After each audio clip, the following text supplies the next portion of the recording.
Happy birthday, Chelsea. This is a series of unfortunate events. The first book, The Bad Beginning, by Lemony Snicket.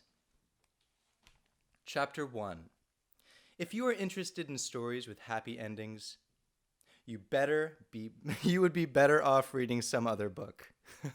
In this book, not only is there no happy ending, there is no happy beginning, and very few happy things in the middle. This is because not very many happy things happened in the lives of the three Baudelaire youngsters.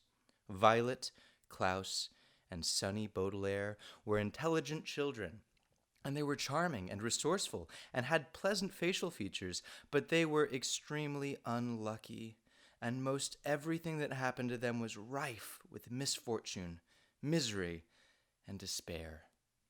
I'm sorry to tell you this, but that is how this story goes.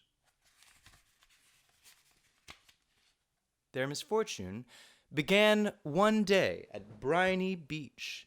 The three Baudelaire children lived with their parents in an enormous mansion at the heart of a dirty and busy city, and occasionally their parents gave them permission to take a rickety trolley. The word rickety, you probably know, here means unsteady or likely to collapse. Alone to the seashore, where they would spend the day as a sort of vacation as long as they were home for dinner. This particular morning it was gray and cloudy, which didn't bother the Baudelaire youngsters one bit.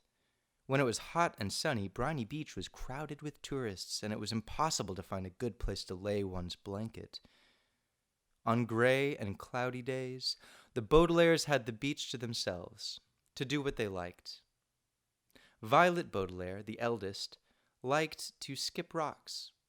Like most 14-year-olds, she was right-handed, so the rocks skipped farther across the murky water when Violet used her right hand than when she used her left. As she skipped rocks, she was looking out at the horizon and thinking about an invention she wanted to build. Anyone who knew Violet well could tell she was thinking hard, because her long hair was tied up in a ribbon to keep it out of her eyes. Violet had a real knack for inventing and building strange devices, so her brain was often filled with images of pulleys, levers, and gears, and she never wanted to be distracted by something as trivial as her hair. This morning, she was thinking about how to construct a device that could retrieve a rock after you had skipped it into the ocean. Klaus Baudelaire, the middle child, and the only boy, liked to examine creatures in tide pools. Klaus was a little older than 12 and wore glasses, which made him look intelligent. Well, he was intelligent. The Baudelaire parents had an enormous library in their mansion, a room filled with thousands of books on nearly every subject. Being only 12, Klaus, of course, had not read all of the books in the Baudelaire mansion, but he had read a great many of them and had retained a lot of information from his readings. He knew how to tell an alligator from a crocodile. He knew who killed Julius Caesar, and he knew much about the tiny, slimy animals found at Briny Beach, which he was examining now. Sonny Baudelaire, the youngest, liked to bite things. She was an infant and very small for her age, scarcely larger than a boot. What she lacked in size, however, she made up for with the size and sharpness of her 4 teeth. Sonny was at an age where one mostly speaks in a series of unintelligible shrieks, except when she used the few actual words in her vocabulary like bottle, mommy, and bite. Most people had trouble understanding what it was that Sonny was saying. For instance, this morning she was saying, "Gack!" over and over, which probably meant, "Look at that mysterious figure emerging from the fog." Sure enough, in the distance, along the misty shore of Briny Beach, there could be seen a tall figure striding toward the Baudelaire children. Sonny had already been staring and shrieking at the figure for some time when Klaus looked up from the spiny crab he was examining and saw it too. He reached over and touched Violet's arm, bringing her out of her inventing thoughts. "Look at that," Klaus said, pointing towards the figure. It was drawing closer, and the children could see a few details. It was about the size of an adult, except its head was tall and rather square. "What do you think it is?" Violet asked. "I don't know," Klaus said, squinting at it, "but it seems to be moving right towards us." "We're alone on the beach," Violet said, a little nervously. "There's nobody else it could be moving toward." She felt the slender, smooth stone in her left hand, which she had been about to try to skip as far as she could. She had a sudden thought to throw it at the figure because it seemed so frightening. "It only seems scary," Klaus said, as if reading his sister's thoughts, "because of all the mist." And this was true. As the figure reached them, the children saw with relief that it was not anybody frightening at all, but somebody they knew, Mr. Poe. Mr. Poe was a friend of Mr. and Mrs. Baudelaire's, whom the children had met many times at dinner parties. One of the things Violet, Klaus, and Sunny really liked about their parents was that they didn't send their children away when they had company over, but allowed them to join the adults at the dinner table and participate in the conversation as long as they helped clear the table. The children remembered Mr. Poe because he always had a cold and was constantly excusing himself from the table to have a fit of coughing in the next room. Mr. Poe took off his top hat, which had made his head look large and square in the fog, and stood for a moment, coughing loudly into a white handkerchief. Violet and Klaus moved forward to shake his hand and say, "How do you do?" "How do you do?" said Violet. "How do you do?" said Klaus. "Oh, do yow," said Sunny. "Fine, thank you," said Mr. Poe, but he looked very sad. For a few seconds nobody said anything, and the children wondered what Mr. Poe was doing there at Briny Beach, when he should have been at the bank in the city, where he worked. He was not dressed for the beach. "It's a nice day," Violet said, finally making conversation. Sunny made a noise that sounded like an angry bird, and Klaus picked her up and held her.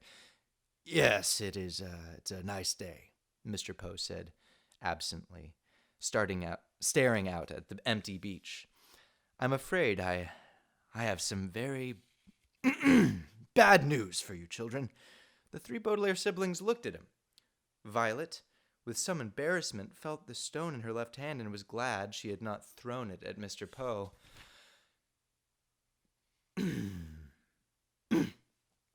"Your parents," Mr. Poe said, "have perished in a terrible fire."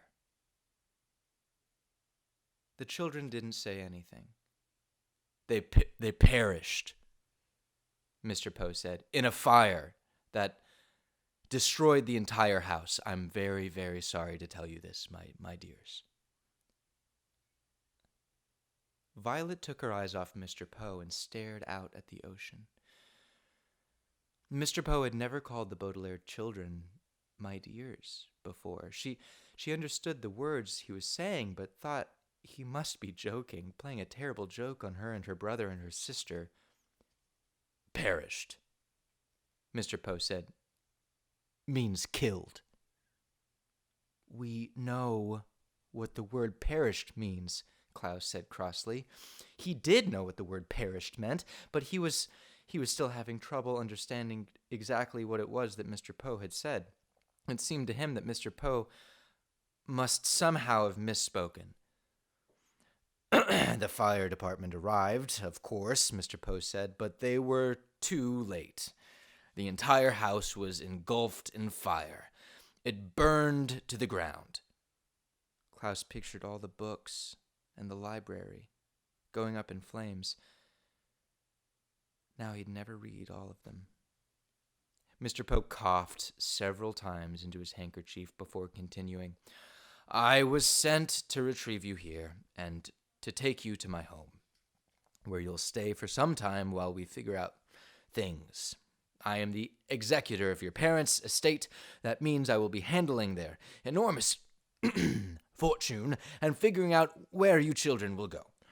When Violet comes of age, the fortune will be yours, but the bank will take charge of it until you are old enough." Although he said he was the executor, Violet felt like Mr. Poe was the executioner. He had simply walked down the beach to them and changed their lives forever. "Come with me," Mr. Poe said, and held out his hand. In order to take it, Violet had to drop the stone she was holding. Klaus took Violet's other hand, and Sonny took Klaus's other hand, and in that manner the 3 Baudelaire children, the Baudelaire orphans now, were led away from the beach and from their previous lives.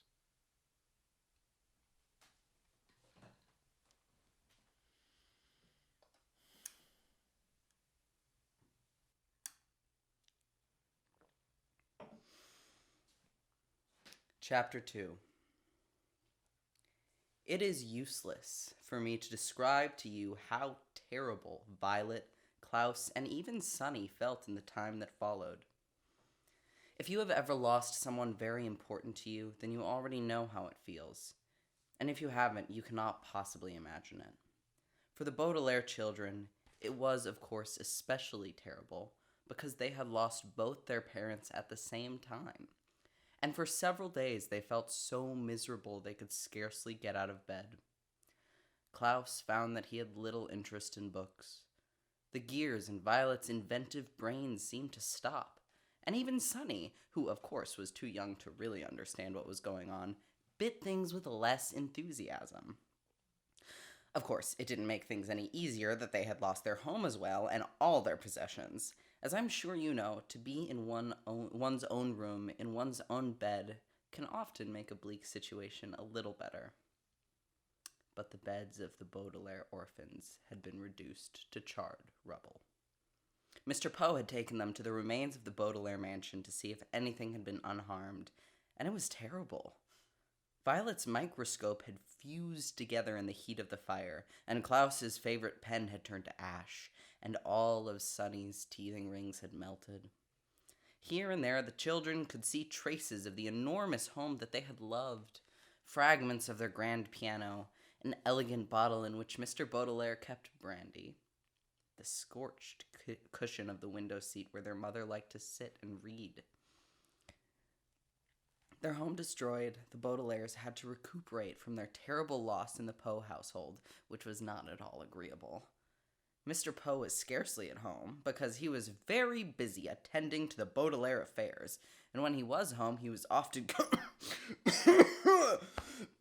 coughing so much he could barely have a conversation. Mrs. Poe purchased clothing for the orphans that was in grotesque colors and itched. The 2 Poe children, Edgar and Albert, were loud and obnoxious boys with whom the Baudelaires had to share a tiny room that smelled of some sort of ghastly flower. But even given the surroundings, the children had mixed feelings when, over a dull dinner of boiled chicken, boiled potatoes, and blanched, the word blanched here means boiled, string beans, Mr. Poe announced that they were to leave his household the next day. "Good," said Albert, who had a piece of potato stuck between his teeth. "Now we can get our room back. I'm tired of sharing it. Violet and Klaus are always moping around and are never any fun." "And the baby bites," Edgar said, tossing a chicken bone to the floor as if he were an animal in a zoo and not the son of a well-respected member of the banking community. "Where will we go?" Violet asked nervously. Mr. Poe opened his mouth to say something, but erupted into a brief fit of coughing. "I have made arrangements," he said finally, "for you to be raised by a distant relative of yours who lives on the other side of town. His name is Count Olaf. Violet, Klaus, and Sunny looked at one another, unsure of what to think. On one hand, they didn't want to live with the Poes any longer. On the other hand, they had never heard of Count Olaf and didn't know what he would be like. Your parents will, Mr. Poe said, instructs that you be raised in the most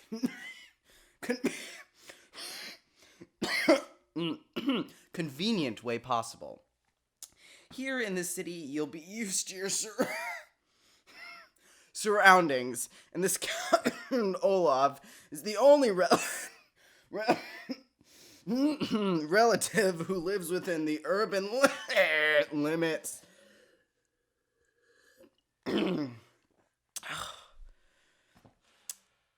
Klaus thought this over for a minute as he swallowed a chewy bit of bean.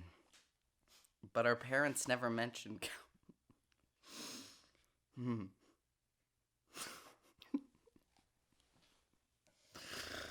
Oh.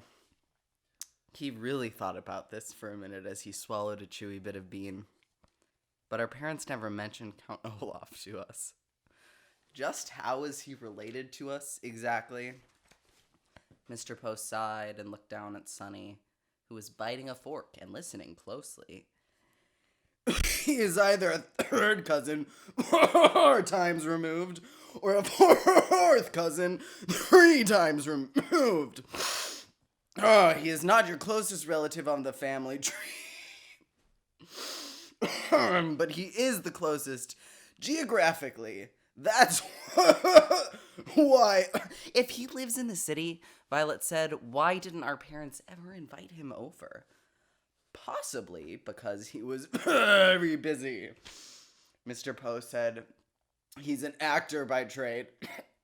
And often travels around the world with various theater companies. I thought he was a count, Klaus said. He is both a count and an actor, Poe said. Now, I don't mean to cut short our dinner, but you children have to pack up your things, and I have to return to the bank to do some more work. Like your new legal guardian, I am very busy myself.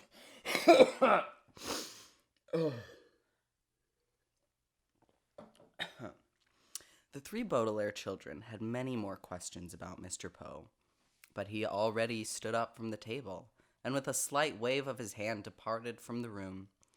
They heard him coughing and his handkerchief, and then the front door creaked shut as he left the house.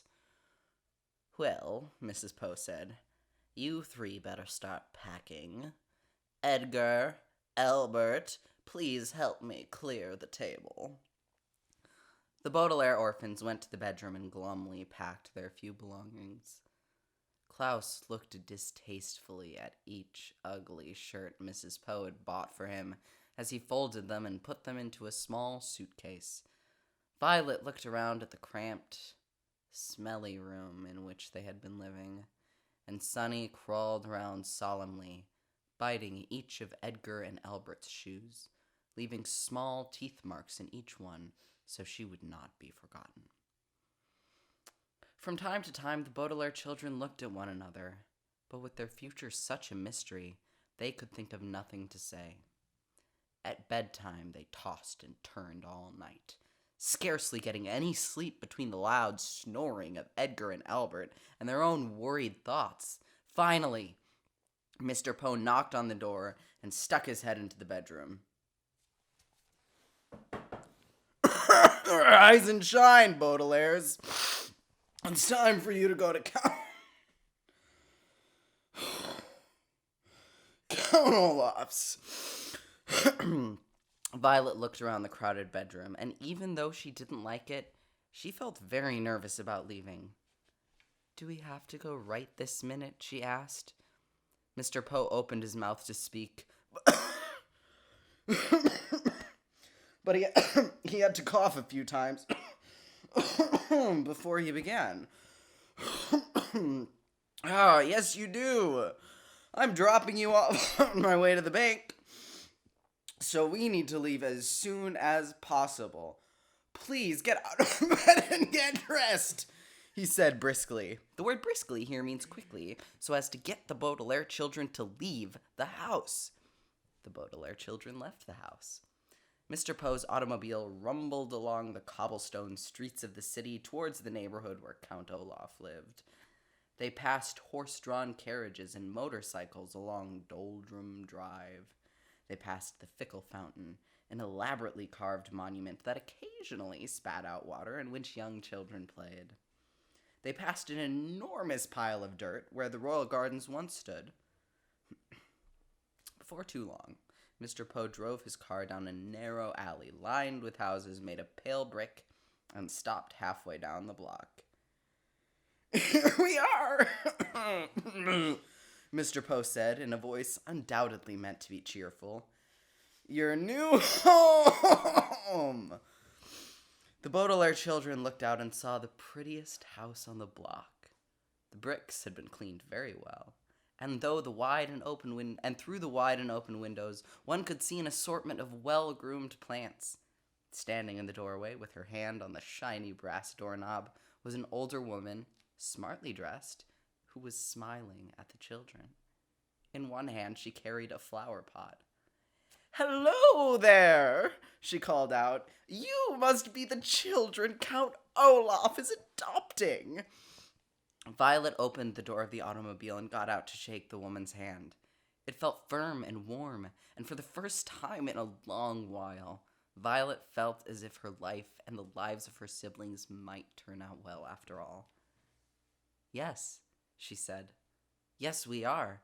I'm Violet Baudelaire, and this is my brother Klaus and my sister Sunny. And this is Mr. Poe, who has been arranging things for us since the death of our parents." "Yes, I heard about the accident," the woman said, as everyone said, "How do you do?" "I am Justice Strauss."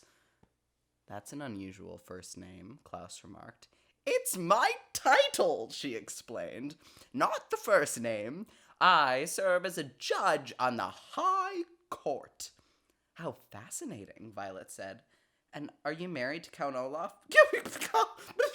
"Goodness me, no," Justice Strauss said. "I don't actually know him that well. He is my next-door neighbor." The children looked from the well-scrubbed house of Justice Strauss to the dilapidated one next door. The bricks were stained with soot and grime. There were only 2 small windows, which were closed with the shades drawn, even though it was a nice day. Rising above the windows was a tall and dirty tower that tilted slightly to the left. The front door needed to be repainted, and carved in the middle of it was an image of an eye. The entire building sagged to the side like a crooked tooth. "Oh," said Sunny, and everyone knew she meant, "What a terrible place. I don't want to live here at all." "Well, it was nice to meet you," Violet said to Justice Strauss. "Yes," said Justice Strauss, gesturing to her flower pot. "Perhaps one day you could come over and help me with my gardening." "That would be very pleasant," Violet said, very sadly. It would, of course, be very pleasant to help Justice Strauss with her gardening, but Violet could not help thinking that it would be far more pleasant to live in Justice Strauss's house instead of Count Olaf's. What kind of a man, Violet wondered, would carve an image of an eye into his front door? Mr. Poe tipped his hat to Justice Strauss, who smiled at the children and disappeared into her lovely house. Klaus stepped forward and knocked on Count Olaf's door, his knuckles rapping right in the middle of the carved eye. There was a pause, and then the door creaked open, and the children saw Count Olaf for the first time. "Hello, hello, hello," Count Olaf said in a wheezy way. Oh, let me try that again. "Hello, hello, hello," Count Olaf said in a wheezy whisper. He was very tall and very thin, dressed in a gray suit that had many dark stains on it. His face was unshaven, and rather than have 2 eyebrows like most human beings have, he just had one long one. His eyes were very, very shiny, which made him look both hungry and angry. "Hello, my children. Please step into your new home and wipe your feet outside so no mud gets indoors." As they stepped in the house, Mr. Poe behind them, the Baudelaire orphans realized what a ridiculous thing Count Olaf had just said. The room in which they found themselves was the dirtiest they had ever seen, and a little bit of mud from outdoors wouldn't have made a bit of difference. Even by the dim light of the one bare light bulb that hung from the ceiling, the 3 children could see that everything in this room was filthy, from the stuffed head of a lion, which was nailed to the wall, to the bowl of apple cores, which sat on a small wooden table. Klaus willed himself not to cry as he looked around. "This room looks like it needs a little work," Mr. Poe said, peering around in the gloom. "I realize that my humble home isn't as fancy as the Baudelaire mansion," Count Olaf said. "But perhaps with a bit of your money, we could fix it up a little nicer." Mr. Poe's eyes widened in surprise, and his coughs echoed in the dark room before he spoke.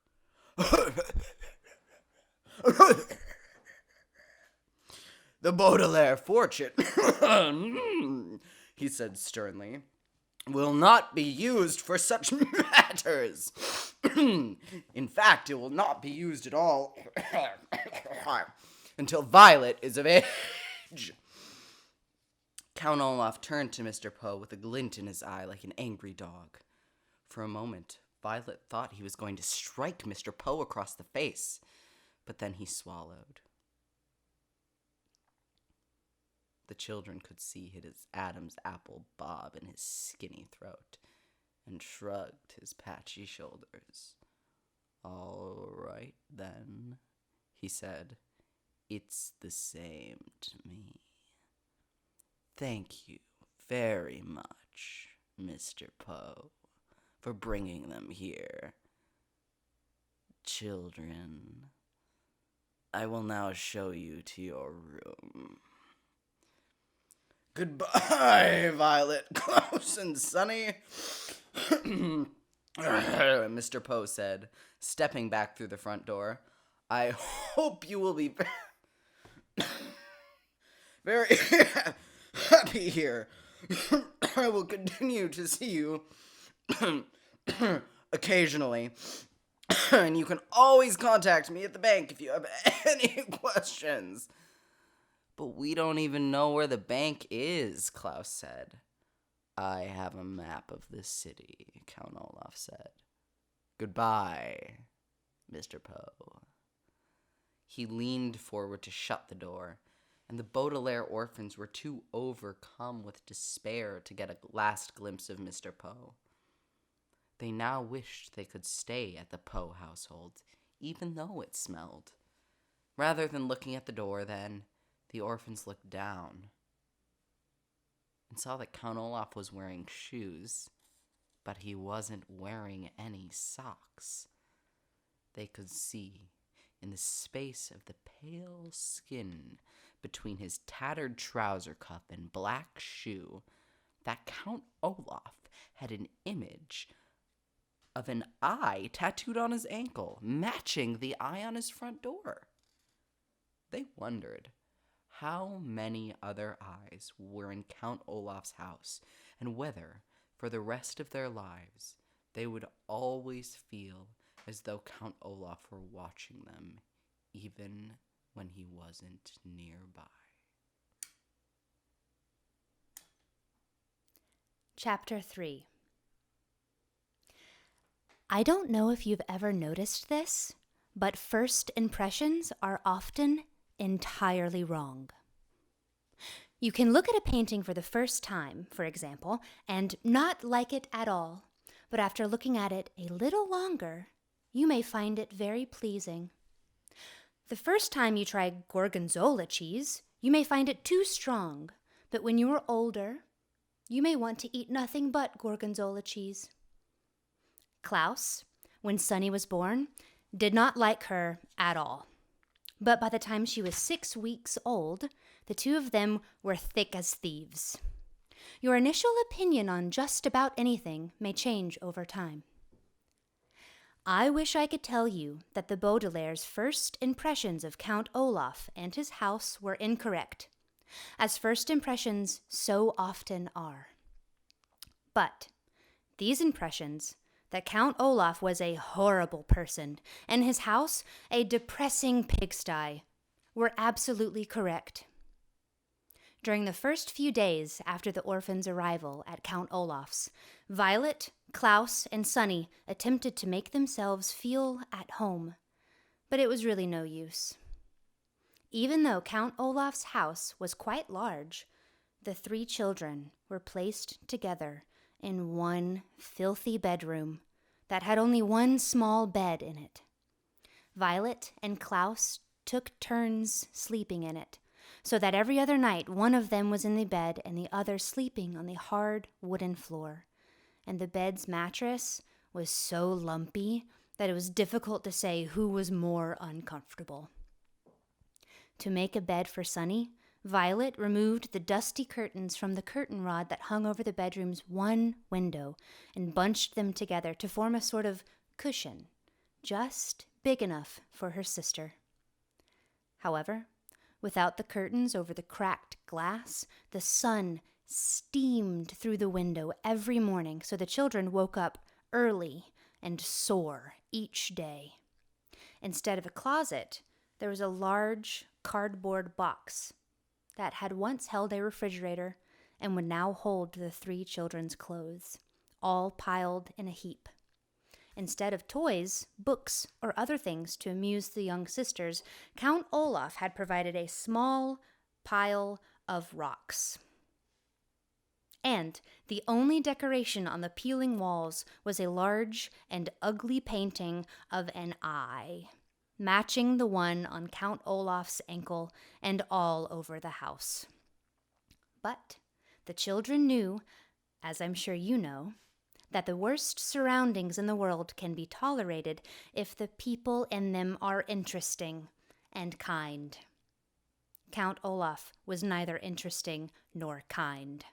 He was demanding, short-tempered, and bad-smelling. The only good thing to be said for Count Olaf is that he wasn't around very often. When the children woke up and chose their clothing out of the refrigerator box, they would walk into the kitchen and find a list of instructions left for them by Count Olaf, who would often not appear until nighttime. Most of the day he spent out of the house, or up in the high tower where the children were forbidden to go. The instructions he left for them were usually difficult chores, such as repainting the back porch or repairing the windows. And instead of a signature, Count Olaf would draw an eye at the bottom of the note. One morning his note read, "My theater troupe will be coming for dinner before tonight's performance. Have dinner ready for all 10 of them by the time they arrive at 7 o'clock. Buy the food, prepare it, set the table, serve dinner, clean up afterwards, and stay out of our way." Below that, there was an unusual eye, and underneath the note was a small sum of money for the groceries. Violet and Klaus read the note as they ate their breakfast, which was a gray and lumpy oatmeal Count Olaf left for them each morning in a large pot on the stove. Then they looked at each other in dismay. "None of us knows how to cook," Klaus said. "That's true," Violet said. "I knew how to repair those windows and how to clean the chimney because those sorts of things interest me, but I don't know how to cook anything except toast. And sometimes you burnt the toast," Klaus said, and they smiled. They were both remembering a time when the two of them got up early to make a special breakfast for their parents. Violet had burnt the toast, and their parents, smelling smoke, had run downstairs to see what the matter was. When they saw Violet and Klaus looking forlornly at pieces of pitch-black toast, they laughed, and then made pancakes for the whole family. "I wish they were here," Violet said. She did not have to explain she was talking about their parents. "They would never let us stay in this dreadful place." "If they were here," Klaus said, his voice rising as he got more and more upset, "we would not be with Count Olaf in the first place. I hate it here, Violet. I hate this house. I hate our room. I hate having to do all these chores, and I hate Count Olaf." "I hate it too," Violet said, and Klaus looked at his older sister with relief. Sometimes, just saying that you hate something and having someone agree with you can make you feel better about a terrible situation. "I hate everything about our lives right now, Klaus," she said. "But we have to keep our chin up." This was an expression the children's father had used, and it meant, try to stay cheerful. "You're right," Klaus said. "But it is very difficult to keep one's chin up when Count Olaf keeps shoving it down." "Juke!" Sunny shrieked, banging on the table with her oatmeal spoon. Violet and Klaus were jerked out of their conversation and looked once again at Count Olaf's note. "Perhaps we could find a cookbook and read about how to cook," Klaus said. "It shouldn't be that difficult to make a simple meal." Violet and Klaus spent several minutes opening and shutting Count Olaf's kitchen cupboards, but there weren't any cookbooks to be found. "I can't say I'm surprised," Violet said. "We haven't found any books in this house at all." "I know," Klaus said miserably. "I miss reading very much. We must go out and look for a library sometime soon." "But not today," Violet said. "Today, we have to cook for 10 people. At that moment, there was a knock on the door. Violet and Klaus looked at one another nervously. "Who in the world would want to come visit Count Olaf?" Violet wondered out loud. "Maybe somebody wants to visit us," Klaus said, without much hope. In the time since the Baudelaire parents' death, most of the Baudelaire orphans' friends had fallen by the wayside, an expression which here means they stopped calling, writing, and stopping by to see any of the Baudelaires, making them very lonely. You and I, of course, would never do this to any of our grieving acquaintances. But it is a sad truth in life that when someone has lost a loved one, friends sometimes avoid the person just when the presence of friends is most needed. Violet, Klaus, and Sunny walked slowly to the front door and peered through the peephole, which was the shape of an eye. They were delighted to see Justice Strauss peering back at them and opened the door. "Justice Strauss!" Violet cried. "How lovely to see you!" She was just about to add, "Do come in," but then she realized that Justice Strauss would probably not want to venture into the dim and dirty room. "Please forgive me for not stopping by sooner," Justice Strauss said, as the Baudelaires stood awkwardly in the doorway. "I wanted to see how you children were settling in, but I had a very difficult case in the High Court, and it was taking up much of my time." "What sort of case was it?" Klaus asked. Having been deprived of reading, he was hungry for new information. "I can't really discuss it," Justice Strauss said, "because it is official business. But I can tell you it concerns a poisonous plant and illegal use of someone's credit card." "Eeka!" Sunny shrieked, which appeared to mean, "How interesting!" although, of course, there was no way that Sunny could understand what was being said. Justice Strauss looked down at Sunny and laughed. "Yee-ka indeed," she said, and reached down to pat the child on the head. Sunny took Justice Strauss's hand and bit it, gently. That means she likes you, Violet explained. She bites very, very hard if she doesn't like you, or if you want to give her a bath. I see, Justice Strauss said. Now then, how are you children getting on? Is there anything you desire? The children looked at one another, thinking of all the things that they desired. Another bed, for example, a proper crib for Sunny, curtains for the windows in their room, a closet instead of a cardboard box, but what they desired most of all, of course, was not to be associated with Count Olaf in any way whatsoever. What they desired most was to be with their parents again, in their true home. But that, of course, was impossible. Violet, Klaus, and Sunny all looked down at the floor unhappily as they considered the question. Finally, Klaus spoke. Could we perhaps borrow a cookbook? He said. Count Olaf has instructed us to make dinner for his theater troupe tonight, and we can't find a cookbook anywhere in the house. Goodness, Justice Strauss said.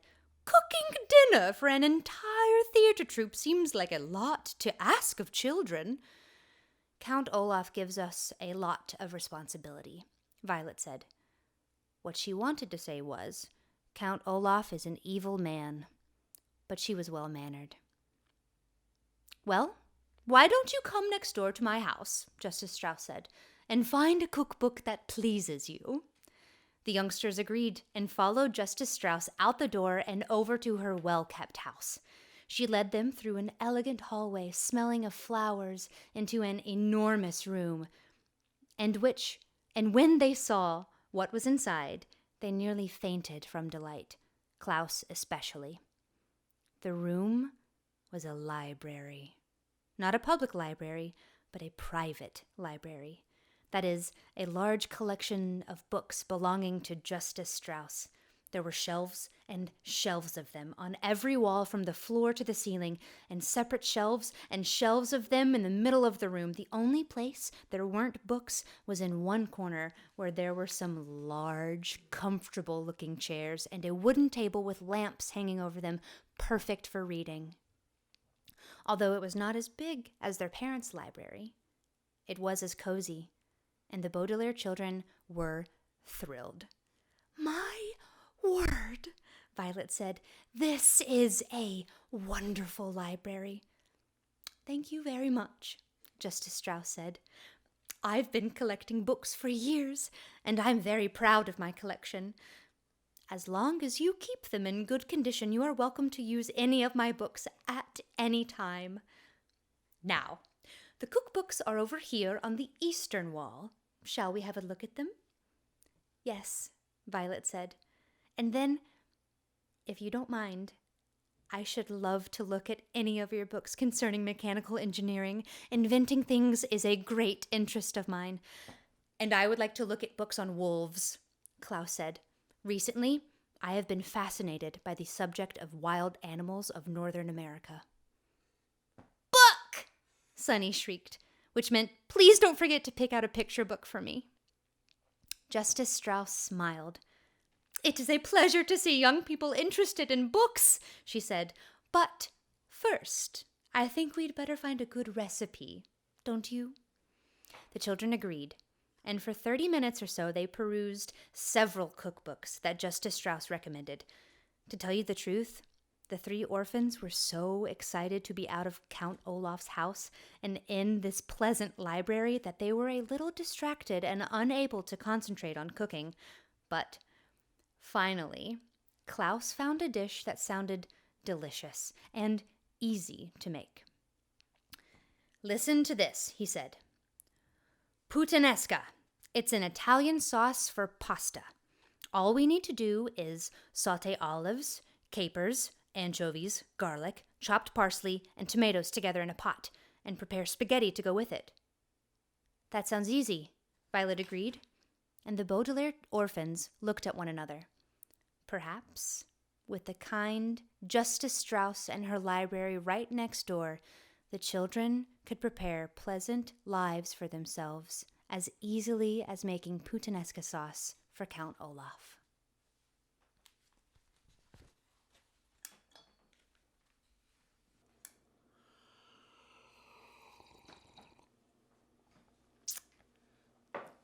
Chapter 4.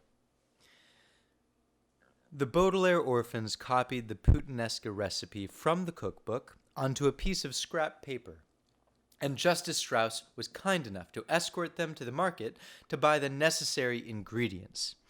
Count Olaf had not left them very much money, but the children were able to buy everything they needed. From a street vendor, they purchased olives after tasting several varieties and choosing their favorites. At a pasta store, they selected interestingly shaped noodles and asked the woman running the store the proper amount for 13 people. The 10 people Count Olaf mentioned, and the 3 of them.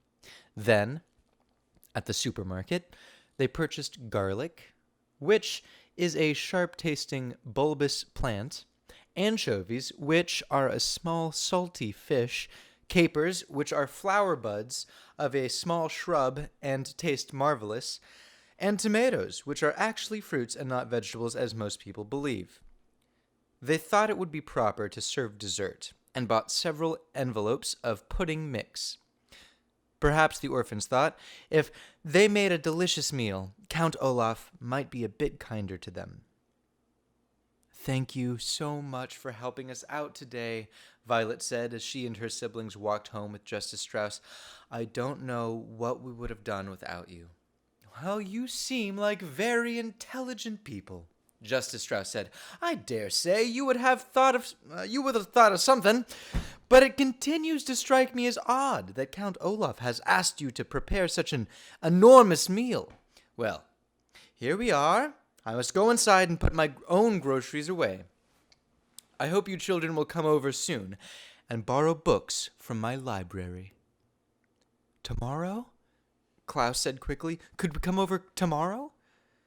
"I don't see why not," Justice Strauss said, smiling. "I can't tell you how much we appreciate this," Violet said carefully. "With their kind parents dead and Count Olaf treating them so abominably, the 3 children were not used to kindness from adults and weren't sure if they were expected to do anything back. Tomorrow, before we use your library again, Klaus and I would be more than happy to do household chores for you. Sunny isn't really old enough to work, but I'm sure we could find some way she could help you." Justice Strauss smiled at the 3 children, but her eyes were sad. She reached out a hand and put it on Violet's hair, and Violet felt more comforted than she had in some time. "That won't be necessary," Justice Strauss said. "You are always welcome in my home." Then she turned and went into her home, and after a moment of staring after her, the Baudelaire orphans went into theirs. For most of the afternoon, Violet, Klaus, and Sunny cooked the puttanesca sauce according to the recipe. Violet roasted the garlic and washed and chopped the anchovies. Klaus peeled the tomatoes and pitted the olives. Sunny banged on a pot with a wooden spoon, singing a rather repetitive song as she had written herself. And all 3 of the children felt less miserable than they had since their arrival at Count Olaf's. The smell of cooking food is often a calming one. And the kitchen grew cozy as the sauce simmered, a culinary term which means cooked over low heat. The 3 orphans spoke of pleasant memories of their parents and about Justice Strauss, who they agreed was a wonderful neighbor, and in whose library they planned to spend a great deal of time. As they talked, they mixed and tasted the chocolate pudding. Just as they were placing the pudding in the refrigerator to cool, Violet, Klaus, and Sunny heard a loud, booming sound as the front door was flung open, and I'm sure I don't have to tell you who was home. "Orphans," Count Olaf called out in a scratchy voice. "Where are you, orphans?" "In the kitchen, Count Olaf," Klaus called. "You'd better be," Count Olaf said, and strode into the kitchen. He gazed at all 3 Baudelaire children with his shiny, shiny eyes. "My troop is right behind me, and they are very hungry. Where is the roast beef?" "We didn't make roast beef," Violet said. "We made puttanesca sauce." "What?" Count Olaf asked. "No roast beef?" "Well, you didn't tell us you wanted roast beef," Klaus said. Count Olaf slid toward the children so that he looked even taller than he was. His eyes grew even brighter, and his one eyebrow raised in anger. "In agreeing to adopt you," he said, "I have become your father, and as your father, I am not someone to be trifled with. I demand that you serve roast beef to myself and my guest." "Oh, we don't have any," Violet cried. "We made puttanesca sauce." "No, no, no, no," Sunny cried. Count Olaf looked down at Sunny, who had spoken so suddenly. With an inhuman roar, he picked her up in one scraggly hand and raised her so she was staring at him in the eye. Needless to say, Sunny was very frightened and began crying immediately, too scared to even try to bite the hand that held her. "Put her down immediately, you beast!" Klaus shouted. He jumped up, trying to rescue Sunny from the grasp of the Count, but he was holding her too high to reach.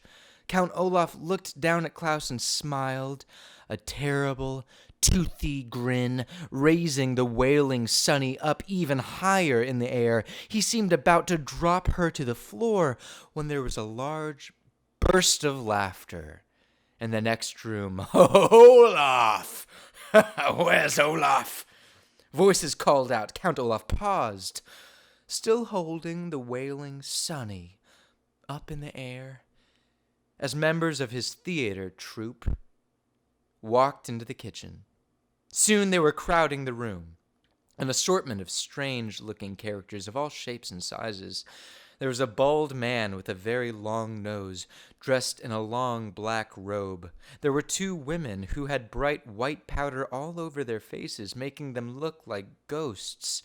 Behind the women was a man with a very long and skinny arm. 2 long and skinny arms, at the end of which were 2 hooks instead of hands. There was a person who was extremely fat and who looked like neither a man nor a woman. And behind this person, standing in the doorway, were an assortment of people the children could not see but who promised to be just as frightening. "Here you are, Olaf," said one of the white-faced women. "What in the world are you doing?" "I'm just disciplining these orphans," Count Olaf said. "I asked them to make a dinner, and all they have made is some disgusting sauce." "Oh, you can't go easy on children," the man with the hook hand said. "They must be taught to obey their elders." The tall, bald man peered at the youngsters. "Are these," he said to the Count Olaf, "those wealthy children you were telling me about?" "Yes," Count Olaf said. "They are so awful, I can scarcely stand to touch them." With that, he lowered Sunny, who was still wailing, to the floor. Violet and Klaus breathed a sigh of relief that he had not dropped her from the great height. "I don't blame you," said someone in the doorway. Count Olaf rubbed his hands together as if he had been holding something revolting instead of an infant. "Well, enough talk," he said. "I suppose we will eat their dinner, even though it is all wrong. Everyone, follow me to the dining room, and I will pour us some wine. Perhaps by the time these brats serve us, we will be too drunk to care if it is roast beef or not."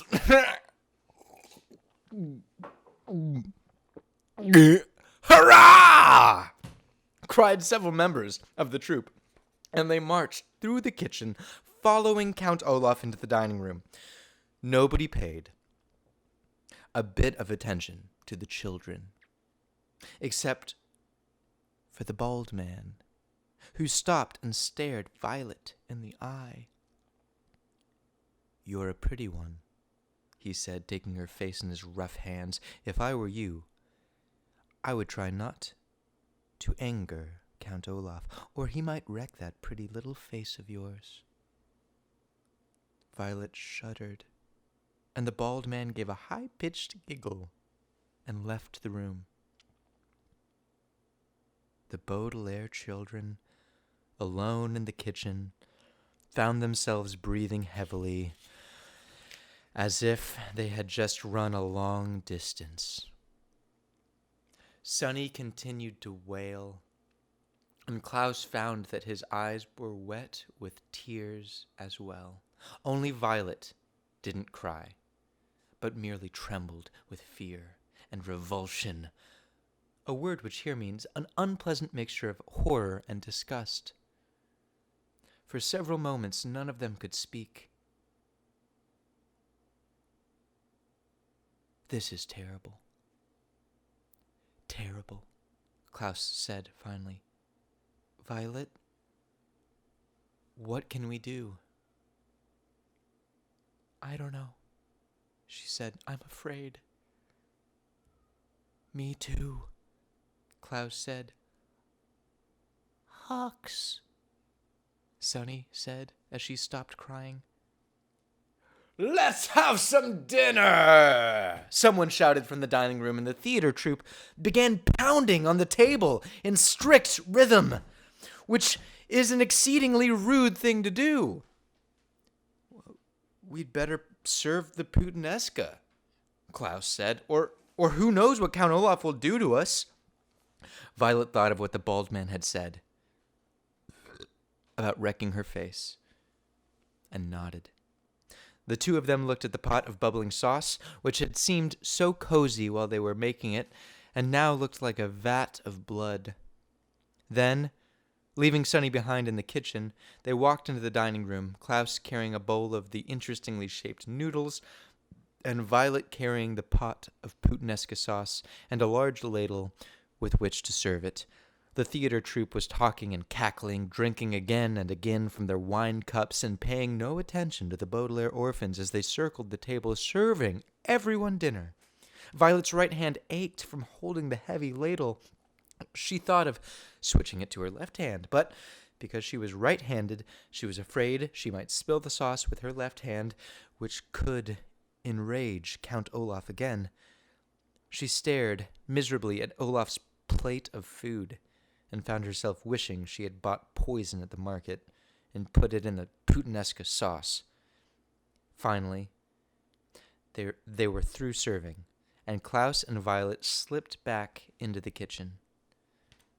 They listened to the wild, rough laughter of Count Olaf and his theater troupe, and they picked at their own portions of food too miserable to eat. Before long, Olaf's friends were pounding on the table in strict rhythm again, and the orphans went out to the dining room to clear the table, and then again to serve the chocolate pudding. By now it was obvious that Count Olaf and his associates had drunk a great deal of wine, and they slouched at the table and spoke much less. Finally, they roused themselves and trooped back through the kitchen, scarcely glancing at the children on their way out of the house. Count Olaf looked around the room, which was filled with dirty dishes.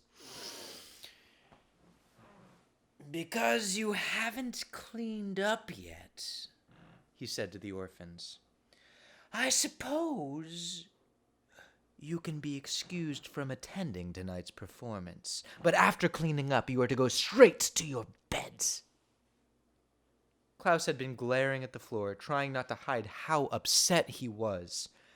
But at this, he could not remain silent. "You mean our bed," he shouted. "You have only provided us with one bed."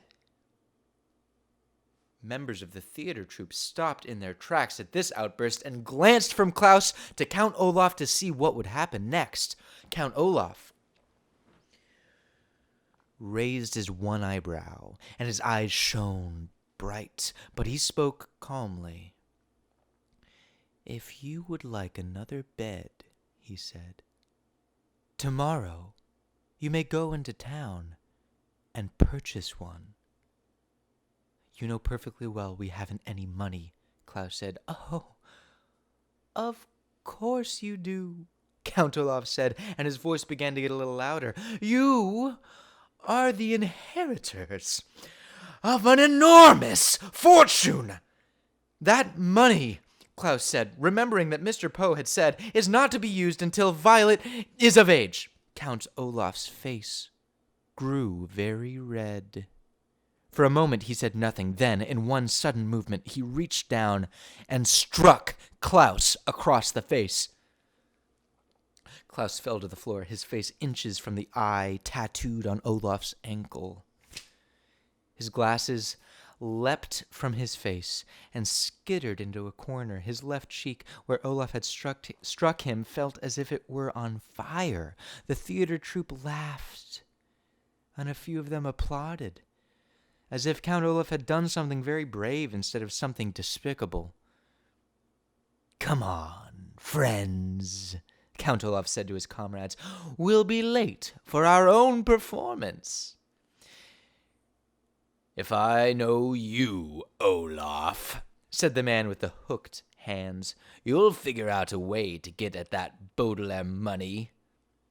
"We'll see," Count Olaf said, but his eyes were shining bright, as if he had already had an idea. There was another loud boom as the front door shut behind Count Olaf and his terrible friends, and the Baudelaire children were alone in the kitchen. Violet knelt at Klaus's side, giving him a hug to try to make him feel better. Sonny crawled over to his glasses, picked them up, and brought them to him. Klaus began to sob. Not so much from the pain, but from rage at the terrible situation they were in. Violet and Sonny cried with him, and they continued weeping as they washed the dishes, and as they blew out the candles in the dining room, and as they changed out of their clothes and laid down to go to sleep. Klaus in the bed, Violet on the floor, Sonny on her little cushion of curtains. The moonlight shone through the window, and if anyone had looked into the Baudelaire orphan's bedroom, they would have seen 3 children crying quietly all night long.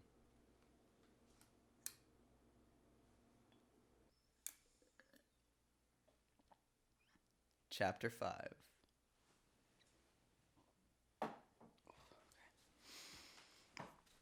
Unless you have been very, very lucky, you have undoubtedly experienced events in your life that have made you cry. So unless you have been very, very lucky, you know that a good, long session of weeping can often make you feel better, even if your circumstances have not changed one bit. So it was with the Baudelaire orphans. Having cried all night, they rose the next morning, feeling as if a weight were off their shoulders. The 3 children knew, of course, that they were still in a terrible situation, but they thought they might do something to make it better. The morning's note from Count Olaf ordered them to chop firewood in the backyard, and as Violet and Klaus swung the axe down over each log to break it into smaller pieces, they discussed possible plans of action, while Sonny chewed meditatively on a small piece of wood.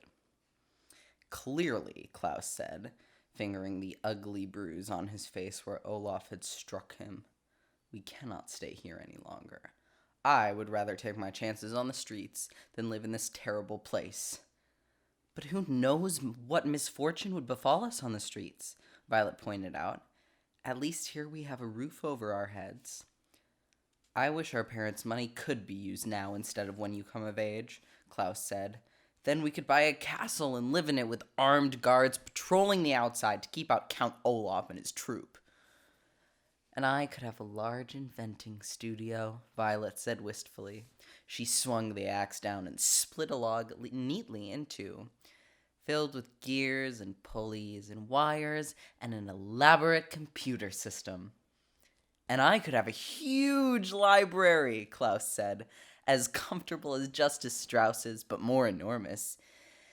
Gibbo! Sunny shrieked, which appeared to mean, and I could have lots of things to bite! But in the meantime, Violet said, we have to do something about our predicament. Perhaps Justice Strauss could adopt us, Klaus said. She said we were always welcome in her home. But she meant for a visit, or to use her library, Violet pointed out. She didn't mean to live. Perhaps if we explained our situation to her, she would agree to adopt us, Klaus said hopefully. But when Violet looked at him, she saw that he knew it was of no use. Adoption is an enormous decision, and not likely to happen impulsively. I'm sure you, in your life, have occasionally wished to be raised by different people than the ones who are raising you, but knew in your very heart that the chances of this were slim.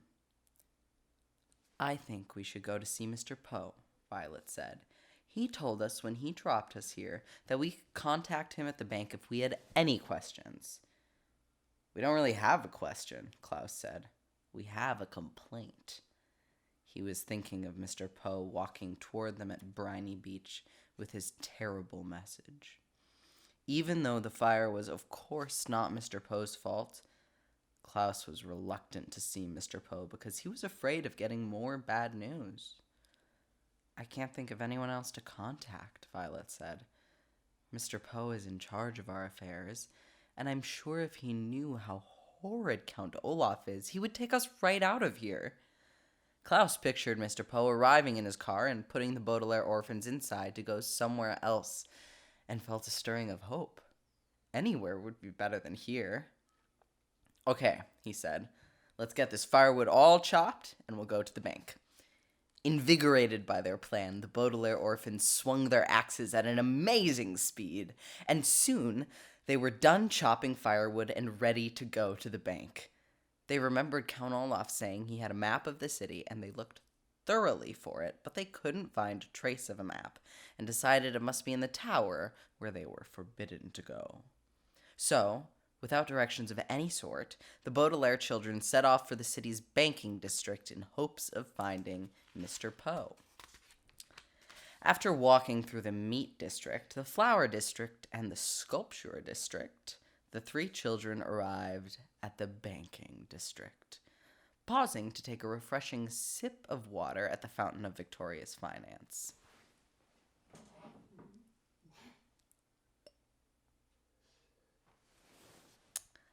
The banking district consisted of several wide streets, with large marble buildings on each side of them, all banks. They went first to Trustworthy Bank, and then to Faithful Savings and Loan, and then to Subservient Financial Services, each time inquiring for Mr. Poe. Finally, a receptionist at Subservient said she knew that Mr. Poe worked down the street at Mulctuary Money Management. The building was square and rather plain-looking. Though once inside, the three orphans were intimidated by the hustle and bustle of the people as they raced around the large, echoey room. Finally, they asked a uniformed guard whether they had arrived at the right place to speak to Mr. Poe, and he led them into a large office with many file cabinets and no windows. "Why, hello!" said Mr. Poe in a puzzled tone of voice. He was sitting at a desk covered in typed papers that looked important and boring. Surrounding a small framed photograph of his wife and two beastly sons were three telephones with flashing lights. "Please, come in." "Thank you," said Klaus, shaking Mr. Poe's hand. The Baudelaire youngsters sat down in the three large and comfortable chairs. Mr. Poe opened his mouth to speak, but had to cough into a handkerchief before he could begin. I'm very busy today, he said, finally, so I don't have much time to chat. Next time you should call ahead of time when you plan on being in the neighborhood, and I will put down some time to take you to lunch. That would be very pleasant, Violet said, and we're sorry we didn't contact you before we stopped by, but we find ourselves to be in an urgent situation. Count Olaf is a madman, Klaus said, getting right to the point. We cannot stay with him. He struck Klaus across the face. See his bruise? Violet said. But just as she said it, one of the telephones rang in a loud, unpleasant wail. Excuse me, Mr. Poe said, and picked up the phone. Poe here, he said into the receiver. What? Yes. Yes. Yes. No. Yes. Thank you.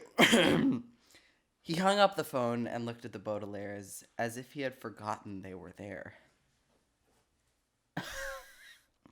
I'm sorry, Mr. Poe said. What were we talking about? Oh, yes, Count Olaf.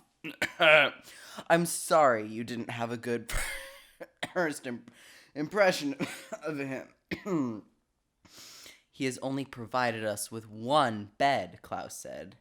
He makes us do a great many difficult chores. He drinks too much wine. Excuse me, Mr. Poe said as another telephone rang. Poe here, he said. 7, 6.5, 7 in. You're welcome. He hung up and quickly wrote something down on one of his papers, then looked at the children. I'm sorry. What were you saying about Count Olaf?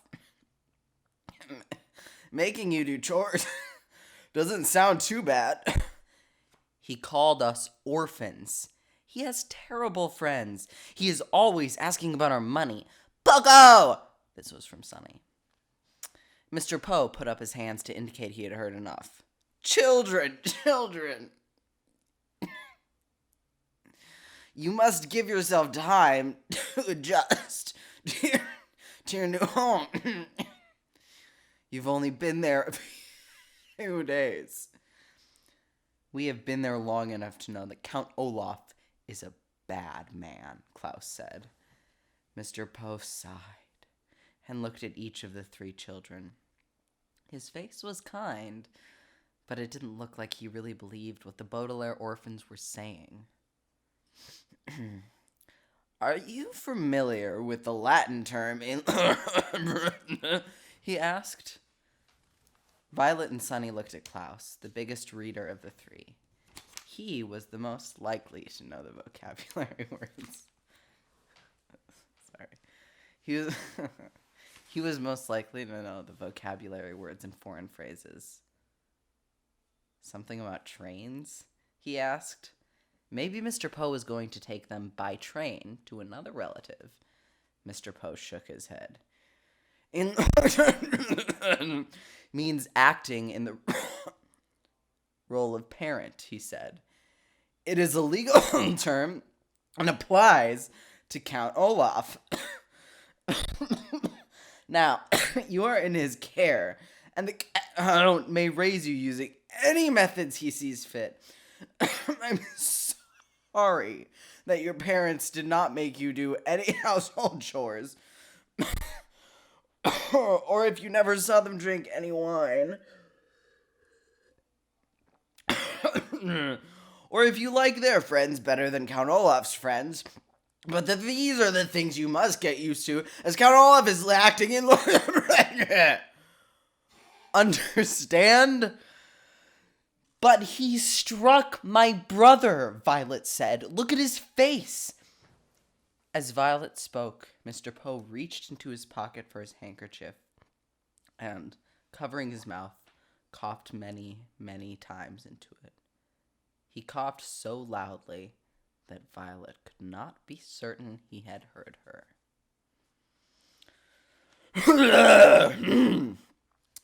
"Whatever Count Olaf has done," Mr. Poe said, glancing down at one of his papers and circling a number, "he has acted in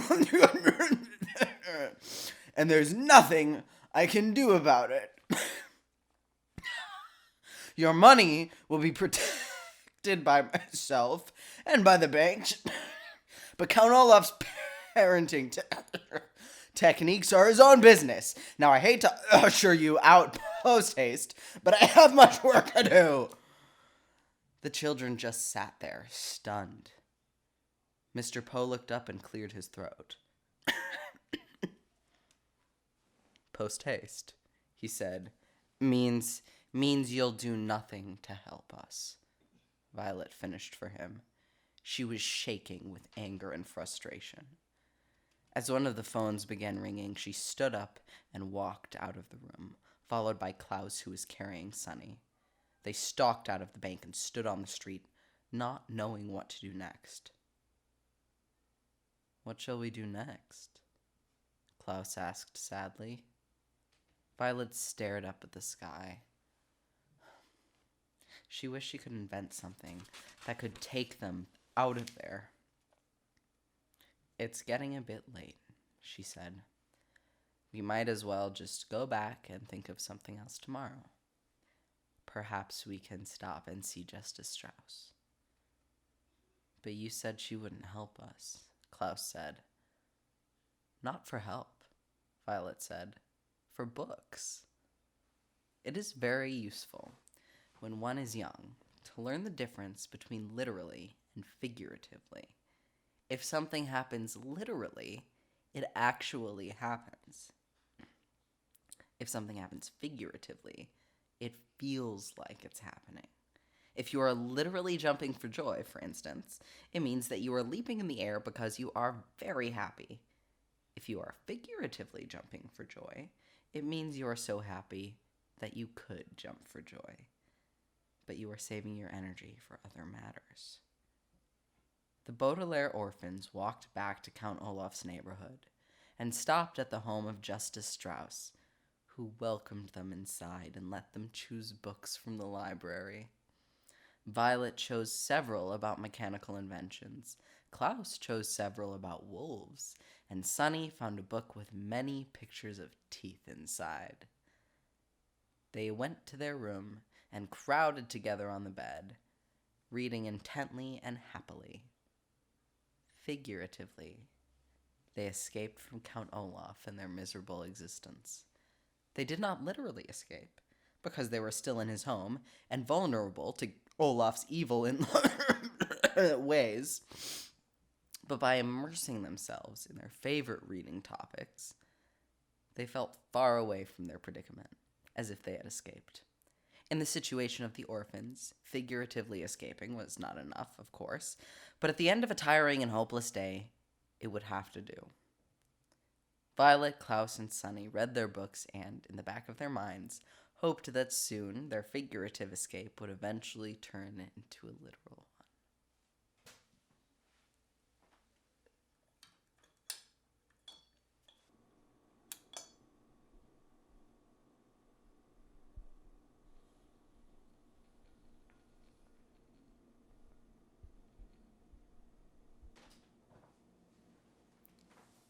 Chapter 6. The next morning, when the children all stumbled sleepily from their bedroom into the kitchen, rather than a note from Count Olaf, they found Count Olaf himself. "Good morning, orphans," he said. "I have your oatmeal all ready in bowls for you." The children took seats at the kitchen table and stared nervously into their oatmeal.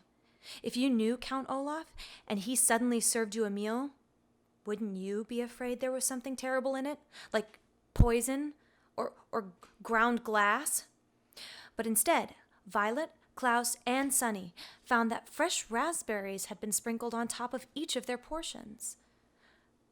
The Baudelaire orphans hadn't had raspberries since their parent died, although they were extremely fond of them. "Thank you," said Klaus carefully, picking up one of the raspberries and examining it. Perhaps these were poison berries that just looked like delicious ones. Count Olaf, seeing how suspiciously Klaus was looking at the berries, smiled and plucked a berry out of Sonny's bowl. Looking at each of the 3 youngsters, he popped into his mouth and ate it. "Aren't raspberries delicious?" he asked.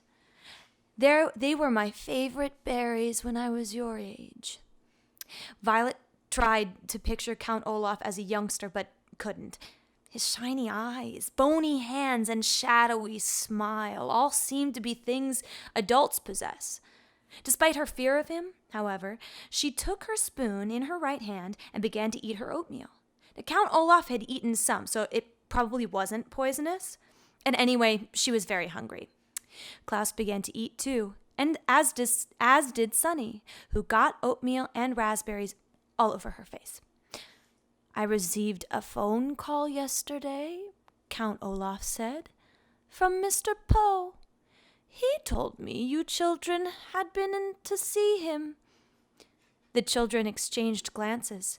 They had hoped their visit would be taken in confidence, a phrase which here means kept a secret between Mr. Poe and themselves, and not blabbed to Count Olaf. "Mr. Poe told me," Count Olaf said, "that you appeared to be having some difficulty adjusting to the life I have so graciously provided for you. I'm sorry to hear that." The children looked at Count Olaf. His face was very serious, as if he were very sorry to hear that. But his eyes were shiny and bright, the way they are when someone is telling a joke.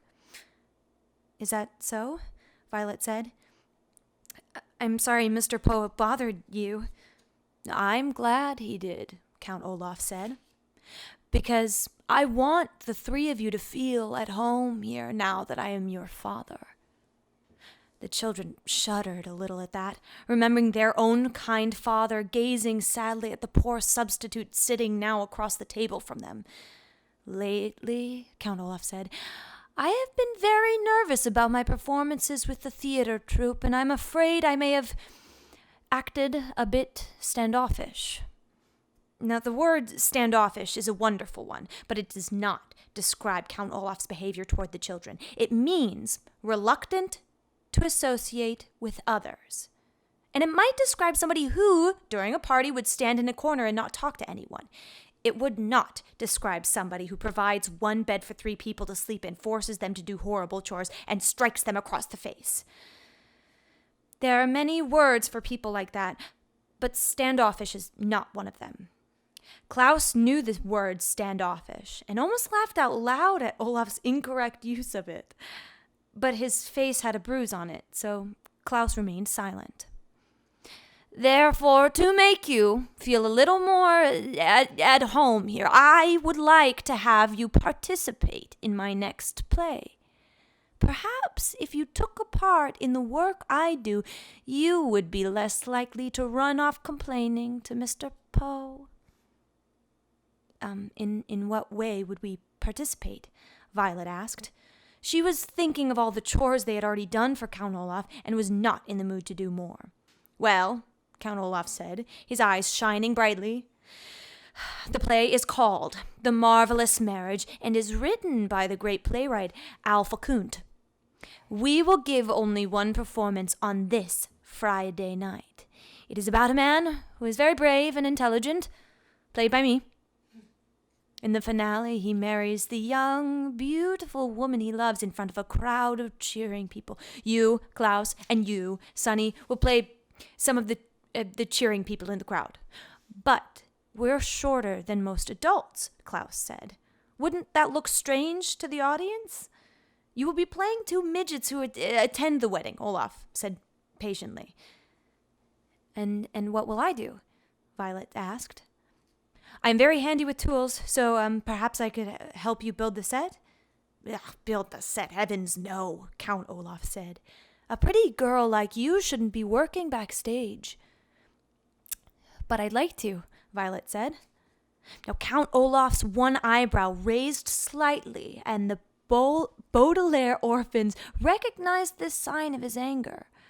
But then The eyebrow went down again as he forced himself to remain calm. But I have such an important role for you on stage, he said.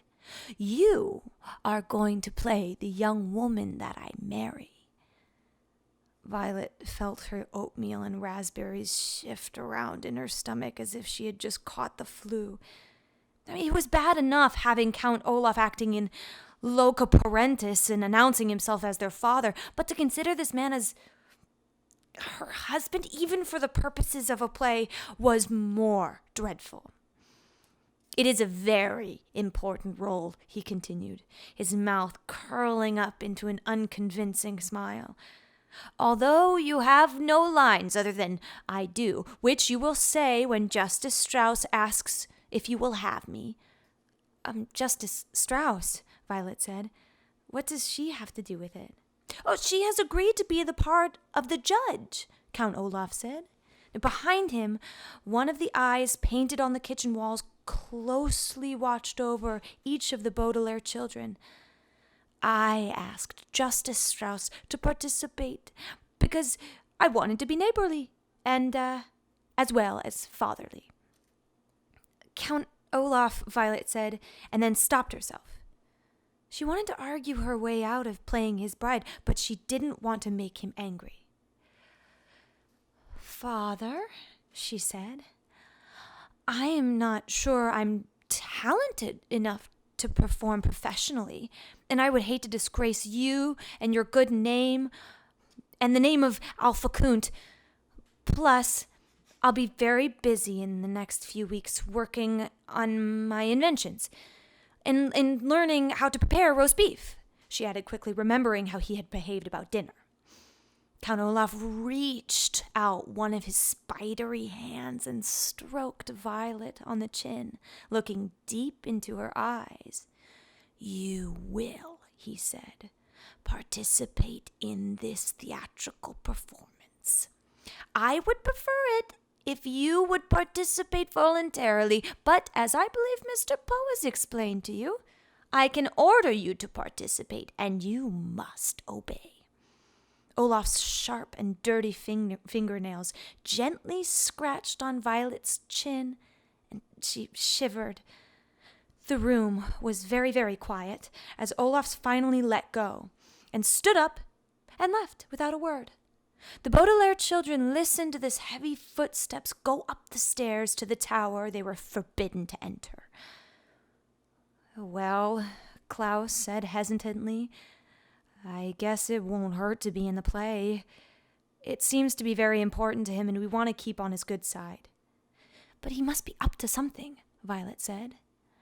You don't think those berries were poisoned, do you? Klaus asked worriedly. No, Violet said. Olaf is after good fortune. We will inherit. Killing us would do him no good. But what good does it do him to have us be in his stupid play? I don't know, Violet admitted miserably. She stood up and started washing the oatmeal bowls. I wish we knew something more about inheritance law, Klaus said. I'll bet if Count Olaf has cooked up some plan to get our money, but I don't know what it could be. I guess we could ask Mr. Poe about it, Violet said doubtedly, as Klaus stood beside her and dried the dishes. He knows all those Latin legal phrases. But Mr. Poe would probably call Count Olaf again and he'd know we were on to him, Klaus pointed out. Maybe we should just try to talk to Justice Strauss. She's a judge, so she must know all about the law. But she's also Olaf's neighbor, Violet replied, and she might tell him that we had asked. Klaus, he took his glasses off, which he often did when he was thinking hard. How could we find out about the law without Olaf's knowledge? Book! Sunny shouted. She's probably something like, which actually probably meant something like, would somebody please wipe my face? But it made Violet and Klaus look at each other. Book. They were both thinking the same thing. Surely Justice Strauss would have a book about inheritance law. Count Olaf didn't leave any chores for us to do, Violet said, so I suppose we are free to visit Justice Strauss in her library. Klaus smiled. Yeah, indeed, he said.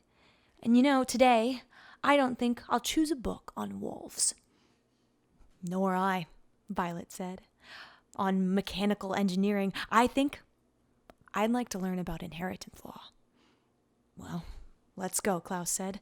Justice Strauss said we could come over soon, and we don't want to be standoffish. At the mention of the word that Count Olaf had used so ridiculously, the Baudelaire orphans all laughed, even Sonny, who, of course, did not have a very big vocabulary. Swiftly, they put away the clean oatmeal bowls in the kitchen cupboards, which watched them with painted eyes. Then the 3 young children ran next door. Friday, the day of the performance, was only a few days off, and the children wanted to figure out Count Olaf's plan as quickly as possible.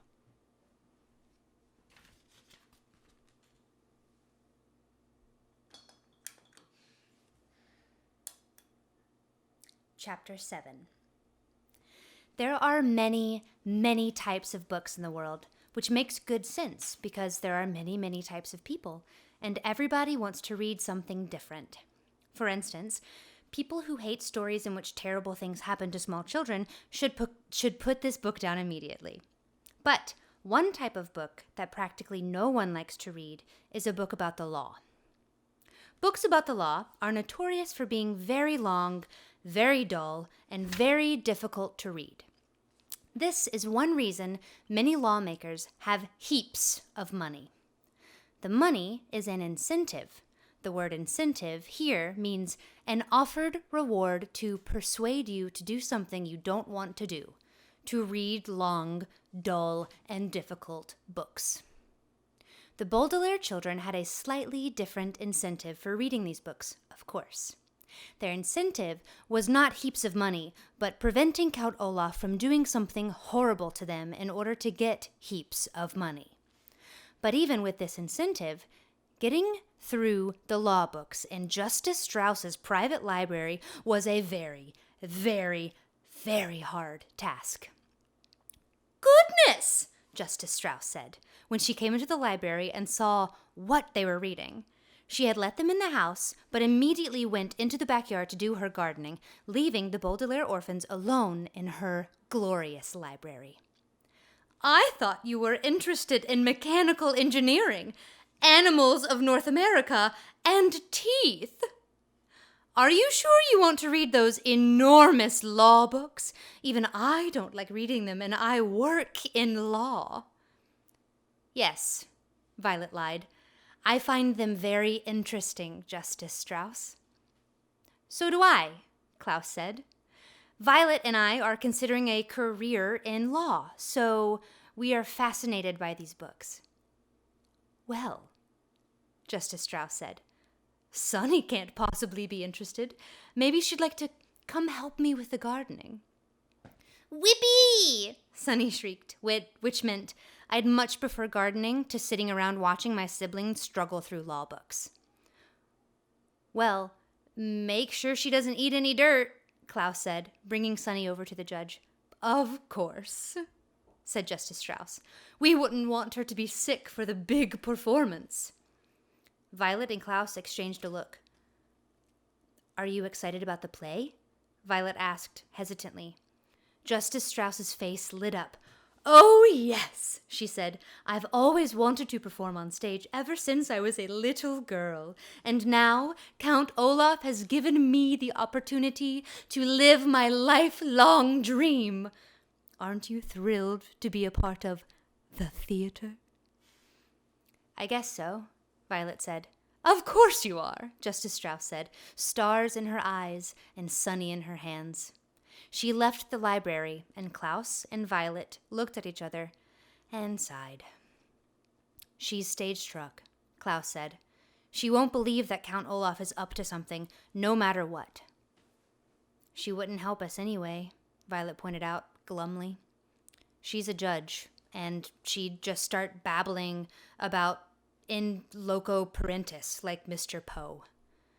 That's why we've got to find a legal reason to stop their performance, Klaus said firmly. Have you found anything in the book yet?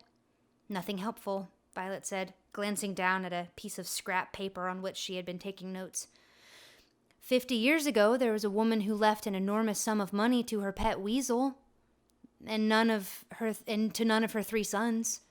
The 3 sons tried to prove that the woman was insane so the money would go to them. What happened? Klaus asked.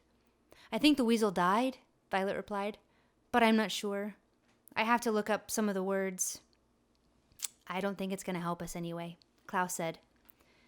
Maybe Count Olaf is trying to prove that we're insane so he'd get the money, Violet said. But why would making us be in the marvelous marriage prove we were insane? Klaus asked. I don't know, Violet admitted. I'm stuck. Have you found anything? Around the time of your weasel lady, Klaus said, flipping through the enormous book he had been reading, a group of actors put on a production of Shakespeare's Macbeth, and none of them wore any clothing. Violet blushed. You mean they were all naked? On stage? Only briefly, Klaus said, smiling. The police came and shut down the production. I don't think that's very helpful either. It was just pretty interesting to read about. Violet sighed. Maybe Count Olaf isn't up to anything, she said. I'm not interested in performing in his play, but perhaps we're all worked up about nothing. Maybe Count Olaf really is just trying to welcome us into his family. How can you say that? Klaus cried. He struck me across the face. But there's no way he can get hold of our fortune just by putting us in a play, Violet said. My eyes are tired from reading these books, Klaus, and they aren't helping us. I'm going to go out and help Justice Strauss in the garden. Klaus watched his sister leave the library and felt a wave of hopelessness wash over him. The day of the performance was not far off, and he hadn't even figured out what Count Olaf was up to, let alone how to stop him. All his life, Klaus had believed that if you read enough books, you could solve any problem, but now he wasn't so sure. You there! A voice coming from the doorway startled Klaus out of his thoughts. Count Olaf sent me to look for you. You are to return to the house immediately. Klaus turned and saw one of the members of Count Olaf's theater troupe, the one with hooks for hands, standing in the doorway. What are you doing in this musty old room, anyway? He asked in his croak of a voice, walking over to where Klaus was sitting. Narrowing his bendy eyes, he read the title of one of the books. Inheritance Law and Its Implications? He said sharply. Why are you reading that? Why do you think I'm reading it? Klaus said. I'll tell you what I think. The man put one of his terrible hooks on Klaus's shoulder. I think you should never be allowed inside this library again, at least until Friday. We don't want a little boy getting big ideas. Now, where is your sister and that hideous baby? In the garden, Klaus said, shrugging the hook off his shoulder. Why don't you go and get them? The man leaned over until his face was just inches from Klaus's, so close that the man's features flickered into a blur. Listen to me very carefully, little boy, he said, breathing out foul steam with every word. The only reason Count Olaf hasn't torn you limb from limb is that he hasn't gotten hold of your money. He allows you to live while he works out his plans. But ask yourself this, you little bookworm. What reason will he have to keep you alive after he has your money? What do you think will happen to you then? Klaus felt an icy chill go through him as the horrible man spoke. He had never been so terrified in all his life. he found that his arms and legs were shaking uncontrollably as if he were having some sort of fit. His mouth was making strange sounds like Sonny always did. As he struggled to find something to say, Klaus heard himself choke out. When the time comes, the hook-handed man said, smoothly ignoring Klaus's noises, I believe Count Olaf just might leave you to me. So if I were you, I'd start acting a little nicer. The man stood up again and put both his hooks in front of Klaus's face, letting the light from the reading lamps reflect off of the wicked-looking devices. Now, if you will excuse me, I have to fetch your poor orphan siblings. Klaus felt his body go limp as the hook-handed man left the room, and he wanted to sit there for a moment and catch his breath, but his mind wouldn't let him. This was his last moment in the library, and perhaps his last opportunity to foil Count Olaf's plan. But what to do? Hearing the faint sounds of the hook-handed man talking to Justice Strauss in the garden, Klaus looked frantically around the library for something that could be helpful. Then, just as he heard the man's footsteps heading back his way, Klaus spied one book and quickly grabbed it. He untucked his shirt and put the book inside, hastily retooking it just as the hook-handed man re-entered the library, escorting Violet and carrying Sonny, who was trying, without success, to bite the man's hooks. I'm ready to go, Klaus said quickly, and walked out the door before the man could get a good look at him.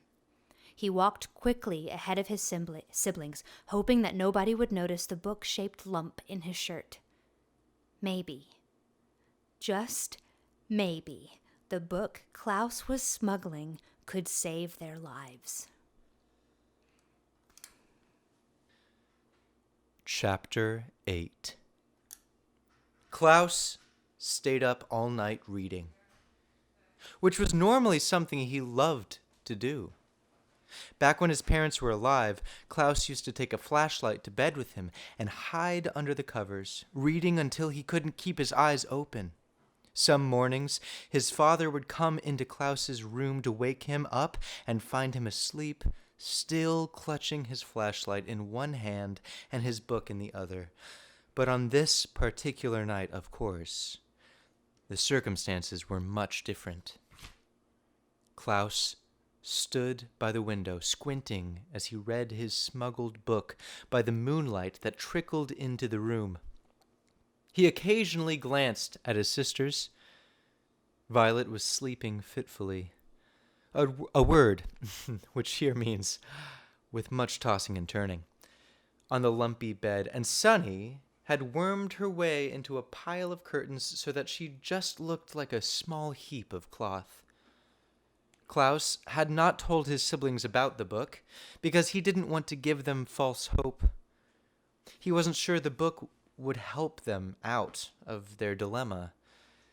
The book was long and difficult to read, and Klaus became more and more tired as the night wore on. Occasionally his eyes would close. He found himself reading the same sentence over and over. He found himself reading the same sentence over and over. He found himself reading the same sentence over and over. But then he would remember the way the hook hands of Count Olaf's associate had glinted in the library, and would imagine them tearing into his flesh. And he would wake up, right up, and continue reading. He found a small scrap of paper and tore it into strips, which he used to mark significant parts of the book. By the time the light outside grew gray with the approaching dawn, Klaus had found out all he needed to know. His hopes rose along with the sun. Finally, when the first few birds began to sing, Klaus tiptoed to the door of the bedroom and eased it open quietly, careful not to wake the restless Violet or Sunny, who was still hidden in the pile of curtains. Then he went to the kitchen and sat and waited for Count Olaf. He didn't have to wait long before he heard Olaf trumping down the tower stairs. When Count Olaf walked into the kitchen, he saw Klaus sitting at the table and smirked, a word which here means smiled in an unfriendly, phony way. "Hello, orphan," he said. "You're up early." Klaus's heart was beating fast, but he felt calm on the outside, as if he had on a layer of invisible armor. "I've been up all night," he said, "reading this book." He put the book out on the table so Olaf could see it. "It's called Nuptial Law," Klaus said, "and I learned many interesting things while reading it." Count Olaf had taken out a bottle of wine to pour himself some breakfast. Oh, Olaf. But when he saw the book, he stopped and sat down. "The word nuptial," Klaus said, "means relating to marriage." "I know what the word means," Count Olaf growled. "Where did you get that book?" "From Justice Strauss's library," Klaus said. "But that's not important. What's important is that I have found out your plan." "Is that so?" Count Olaf said, his one eyebrow raising. "And what is my plan, you little runt?" Klaus ignored the insult and opened the book to where one of the scraps of paper was marking his place. "The laws of marriage in this community are very simple," he read out loud. "The requirements are as follows: the presence of a judge, a statement of I do by both the bride and the groom, and the signing of an explanatory document in the bride's own hand." Klaus put down the book and pointed at Count Olaf. "If my sister says I do and signs a piece of paper while Justice Strauss is in the room, then she is legally married. This play you're putting on shouldn't be called The Marvelous Marriage. It should be called The Menacing Marriage. You're not going to marry Violet figuratively. You're going to marry her literally. This play won't be pretend. It will be real and legally binding." Count Olaf laughed. A rough, hoarse laugh. "Your sister isn't old enough to get married. She can't get married if she has the permission of her legal guardian." "She can if she has the permission of her legal guardian, acting in a local parentis," Klaus said. "I read that too, okay? I read it. You can't fool me." "Why in the world would I want to actually marry your sister?" Count Olaf asked. "It is true she is very pretty, but a man like myself can acquire any number of beautiful women." Klaus turned to a different section of nuptial law. "A legal husband," he read out loud, "has the right to control any money in the possession of his legal wife." Klaus gazed at Count Olaf in triumph. "You're going to marry my sister to gain control of the Baudelaire fortune, or at least that's what you planned to do. But when I show this information to Mr. Poe, your play will not be performed and you will go to jail." Count Olaf's eyes grew very shiny. But he continued to smirk at Klaus. This was surprising. Klaus had guessed that once he announced that what he knew, this dreadful man would have been very angry, even violent. After all, he had had a furious outburst just because he'd wanted roast beef instead of puttanesca sauce. Surely he'd be even more enraged to have his plan discovered. But Count Olaf just sat there as calmly as if they were discussing the weather. "I guess you found me out," Olaf said simply. "I suppose you're right. I'll go to prison, and you and the other orphans will go free. Now, why don't you run up to your room and wake your sisters? I'm sure they'll want to know all about your grand victory over my evil ways." Klaus looked closely at Count Olaf, who was continuing to smile, as if he had just told a clever joke. Why wasn't he threatening Klaus in anger, or tearing his hair out in frustration, or running to pack his clothes and escape? This wasn't happening at all the way Klaus had pictured it. "Well, I will go to my sister's," he said, and walked back into his bedroom. Violet was still dozing on the bed, and Sunny was still hidden beneath the curtains. Klaus woke Violet up first. "Hey, I stayed up all night reading," Klaus said breathlessly as his sister opened her eyes. "And I discovered what Count Olaf is up to. He plans to marry you for real. When you and Justice Strauss and everyone all think it's just a play. And once he's your husband, he'll have control over our parents' money, and he can dispose of us." "How can he marry me for real?" Violet asked. "It's only a play." "The only legal requirements of marriage in this community," Klaus explained, holding up nuptial laws to show his sister where he learned the information, "are your saying 'I do' and signing a document in your own hand in the presence of a judge, like Justice Strauss." "But surely I'm not old enough to get married," Violet said. "I'm only 14. "Girls under the age of 18, Klaus said, flipping to another part of the book, "can marry if they have the permission of their legal guardian. That's Count Olaf." "Oh no." Violet cried. "What can we do?" "We can show this to Mr. Poe," Klaus said, pointing to the book, "and he will finally believe us.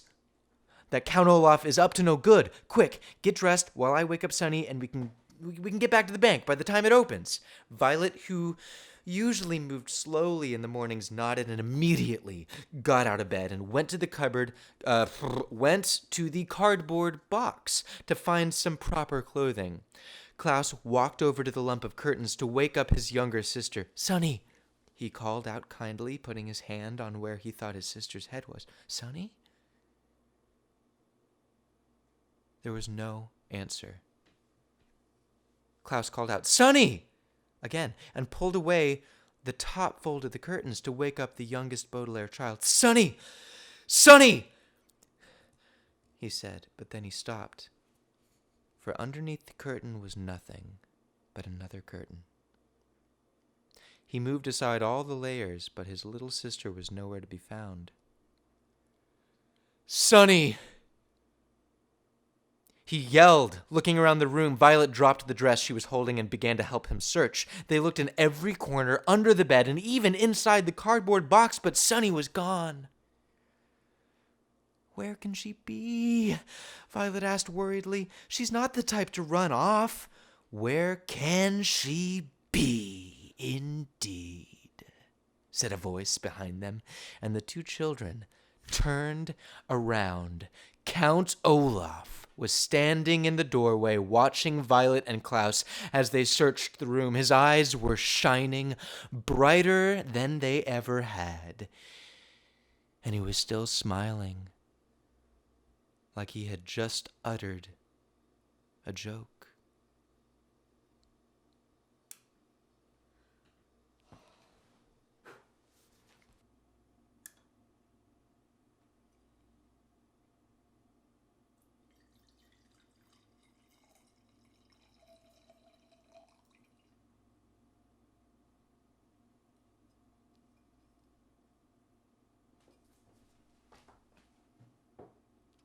Chapter 9.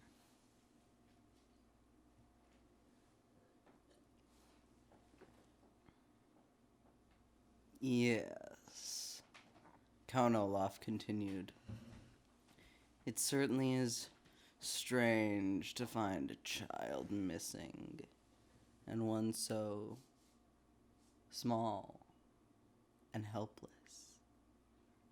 Where's Sunny? Violet cried. What have you done with her? Count Olaf continued to speak as if he had not heard Violet. But then again, one sees strange things every day. In fact, if you two orphans follow me out to the backyard, I think we will all see something rather unusual. The Baudelaire children didn't say anything, but followed Count Olaf back through the house and out the back door. Violet looked around the small, scraggly yard, in which she had not been since she and Klaus had been forced to chop wood. The pile of logs they had made was still lying there untouched, as if Count Olaf had merely made them chop logs for his own amusement, rather than for any purpose. Violet shivered, still in her nightgown, but as she gazed here and there, she saw nothing unusual. You're not looking in the right place, Count Olaf said. For children who read so much, you two are remarkably unintelligent. Violet looked over in the direction of Count Olaf, but could not meet his eyes. The eyes on his face, that is. She was staring at his feet, and could see the tattooed eye that had been watching the Baudelaire orphans since their troubles had begun. Then her eyes traveled up Count Olaf's lean, shabbily dressed body, and she saw that he was pointing up with one scrawny hand. She followed his gesture, and found herself looking at the Forbidden Tower. It was made of dirty stone, with only one lone window, and just barely visible in the window was what looked like a birdcage. "Oh no," Klaus said in a small, scared voice, and Violet looked again. It was a birdcage, dangling from the tower window like a flag in the wind, but inside the birdcage she could see a small and frightened Sunny. When Violet looked closely, she could see there was a large piece of tape across her sister's mouth and ropes around her body. She was utterly trapped. "Let her go," Violet said to Count Olaf. "She has done nothing to you. She is an infant." "Well now," Count Olaf said, sitting on a stump, "if you really want me to let her go, I will. But surely even a stupid brat like you might realize that if I let her go, or more accurately, if I ask my comrade to let her go, poor little Sunny might not survive the fall down into the ground. That's a 30-foot tower, which is a long way for a very little person to fall, even when she's inside a cage. But if you insist—" "No!" Klaus cried. "Don't!" Violet looked into Count Olaf's eyes and then at the small parcel that was her sister, hanging from the top of the tower and moving slowly in the breeze. She pictured Sunny toppling from the tower and onto the ground, pictured her sister's last thoughts being one of sheer terror. "Please," she said to Olaf, feeling tears in her eyes. "She's just a baby. We'll do anything. Just don't harm her." "Anything?" Count Olaf asked, his eyebrow rising. He leaned in toward Violet and gazed into her eyes. "Anything? Would you, for instance, consider marrying me during tomorrow night's performance?" Violet stared at him. She had an odd feeling in her stomach, as if she were the one being thrown from a great height. The really frightening thing about Olaf, she realized, was that he was very smart after all. He wasn't merely an unsavory drunken brute, but an unsavory, clever drunken brute. While you were busy reading books and making accusations, Count Olaf said, I had one of my quietest, sneakiest assistants skulk into your bedroom and steal little Sunny away. She is perfectly safe, for now, but I considered her to be a stick behind a stubborn mule. Our sister is not a stick, Klaus said. A stubborn mule, Count Olaf explained, does not move in the direction its owner wants it to. In that way, it is like you children, who insist on mucking up my plans. Any animal owner will tell you that a stubborn mule will move in the proper direction if there is a carrot in front of it and a stick behind it.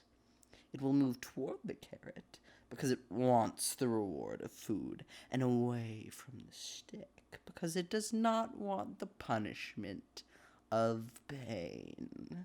Likewise, you will do what I say to avoid the punishment of the loss of your sister, and because you want the reward of surviving this experience.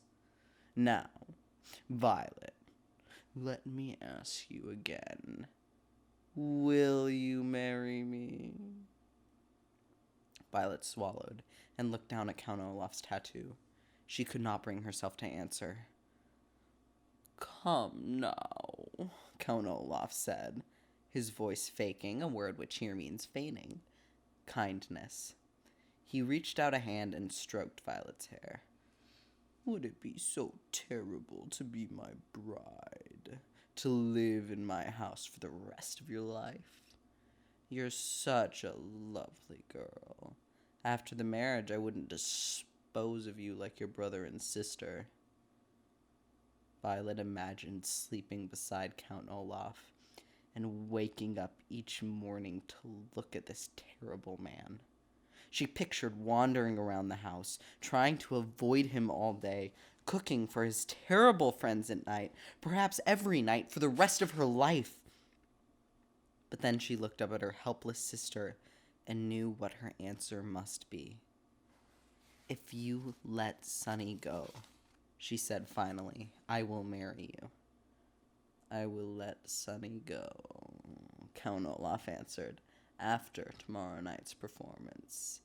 In the meantime, she will remain in the tower for safekeeping. And, as a warning, I will tell you that one of my assistants will stand guard at the door to the tower staircase in case you were getting any ideas. You're a terrible man, Klaus spat out, but Count Olaf merely smiled again. I may be a terrible man, Count Olaf said, but I have been able to concoct a foolproof way of getting your fortune, which is more than you've been able toward the house. Remember that, orphans, he said. You may have read more books than I have, but it didn't help you gain the upper hand in this situation. Now give me that book which gave you such grand ideas, and do the chores I've assigned to you.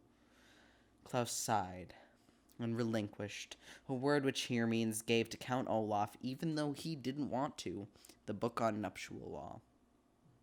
He began to follow Count Olaf into the house, but Violet stayed still as a statue. She hadn't been listening to that last speech of Count Olaf's, knowing it would be full of the usual self-congratulatory nonsense and despicable insults. She was staring at the tower, not at the top where her sister was dangling, but the whole length of it. Klaus looked back at her and saw something he hadn't seen in quite some time. To those who haven't been around Violet long, nothing would have seemed unusual.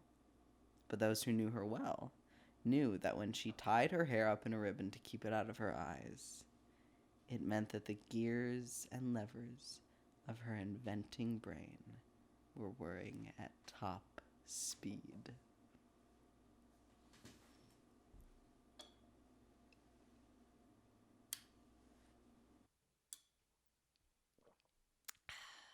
Chapter 10. That night, Klaus was the Baudelaire orphan sleeping fitfully in the bed, and Violet was the Baudelaire orphan staying up, working by the light of the moon. All day, the two siblings had wandered around the house, doing the assigned chores and scarcely speaking to each other. Klaus was too tired and despondent to speak, and Violet was holed up in the inventing area of her mind, too busy planning to talk. When night approached, Violet gathered up the curtains that had been Sunny's bed and brought them to the door to the tower stairs, where the enormous assistant of Count Olaf's, the one who looked like neither a man nor a woman, was standing guard. Violet asked whether she could bring the blankets to her sister to make her more comfortable during the night. The enormous creature merely looked at Violet with its blank, white eyes and shook its head, then dismissed her with a silent gesture. Violet knew, of course, that Sunny was too terrified to be comforted by a handful of draperies, but she hoped that she would be allowed a few moments to hold her and tell her that everything would turn out all right. Also, she wanted to do something known in the crime industry as casing the joint. Casing the joint means observing a particular location in order to formulate a plan. For instance, if you are a bank robber, although I hope you aren't, you might go to the bank a few days before you plan to rob it, perhaps wearing a disguise. You would look around the bank and observe the security guards, cameras, and other obstacles so you could plan how to avoid capture or death during your burglary.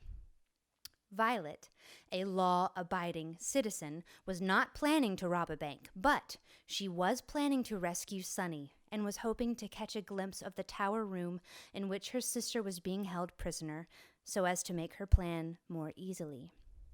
But it appeared that she wasn't going to be able to case the joint after all. This made Violet nervous as she sat on the floor by the window, working on her invention as quietly as she could. Violet had very few materials with which to invent something, but she didn't want to wander around the house looking for more for fear of arousing suspicions of Count Olaf and his troop. But she had enough to build a rescuing device. Above the window was a sturdy metal rod from which the curtains had hung, and Violet took it down.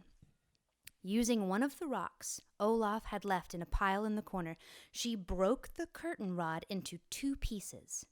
She then bent each piece of the rod into several sharp angles, leaving tiny cuts on her hands as she did so. Then Violet took down the painting of the eye. On the back of the painting, as on the back of many paintings, was a small piece of wire to hang on the hook.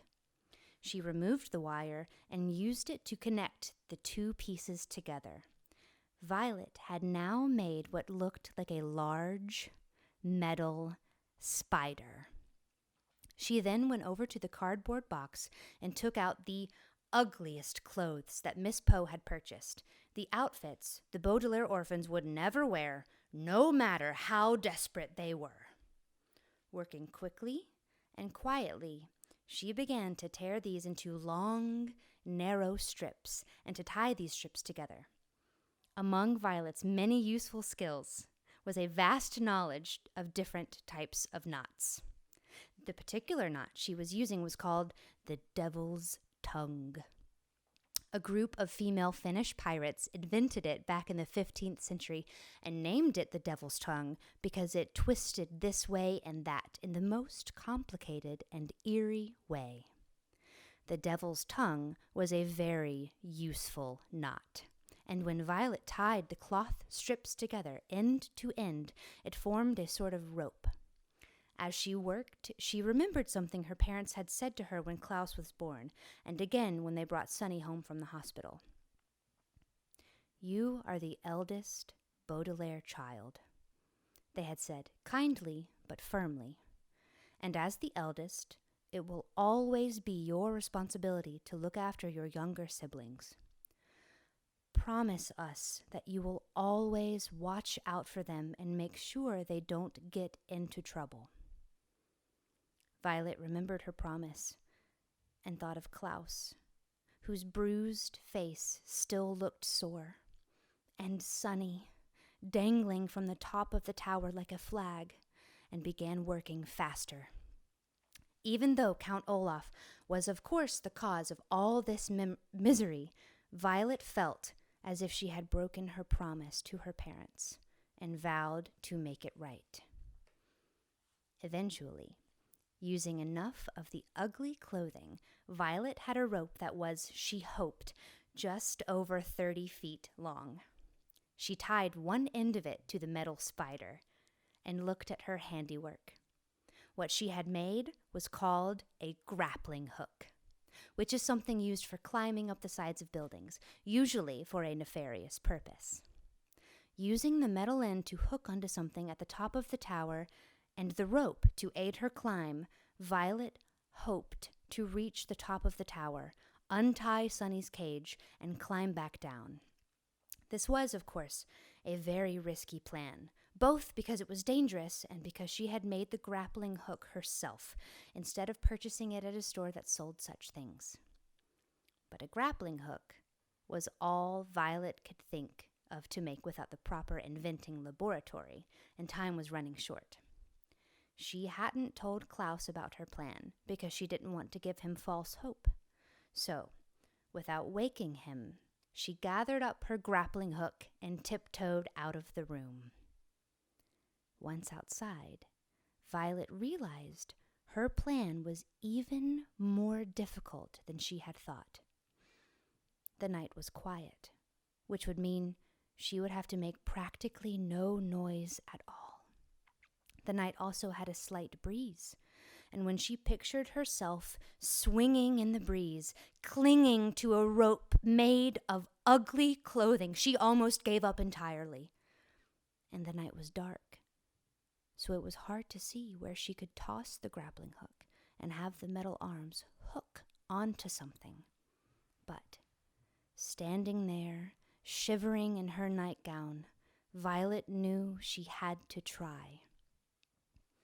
Using her right hand, she threw the grappling hook as high and as hard as she could and waited to see if it would catch onto something. Clank! The hook made a loud noise as it hit the tower, but it didn't stick to anything and came crashing back down. Her heart pounding, Violet stood stock still, wondering if Count Olaf or one of his accomplices would come and investigate.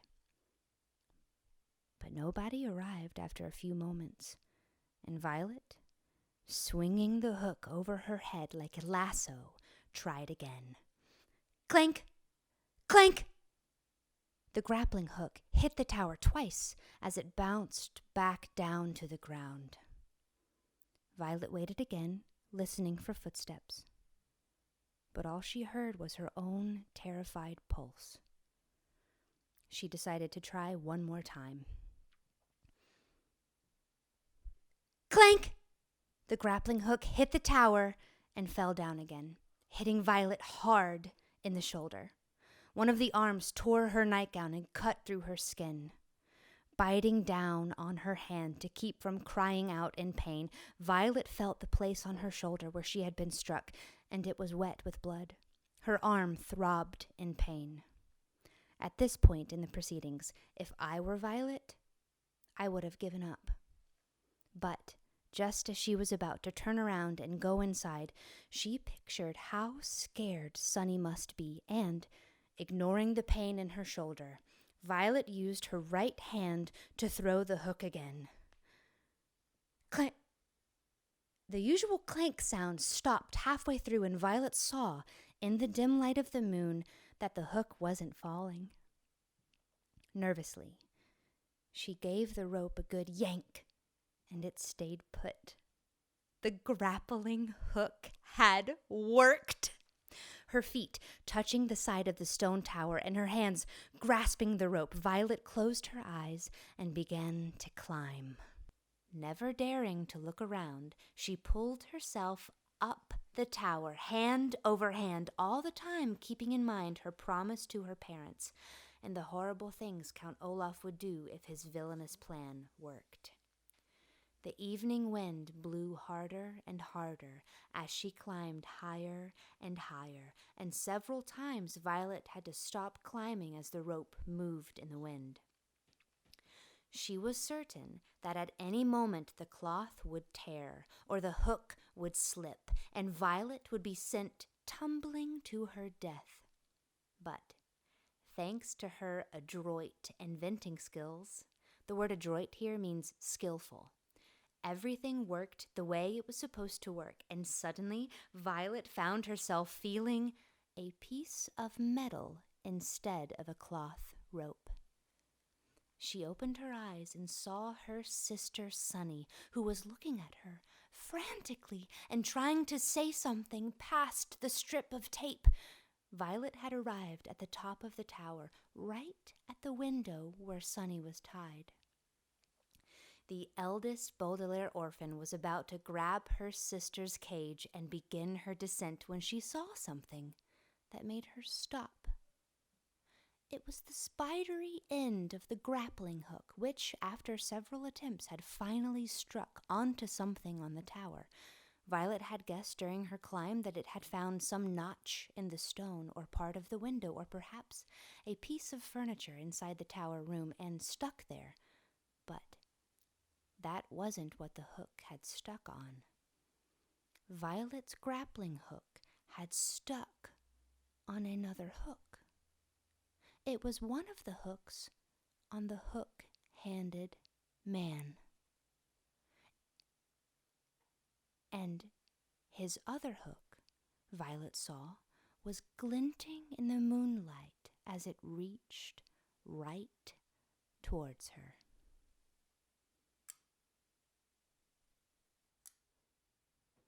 Chapter 11.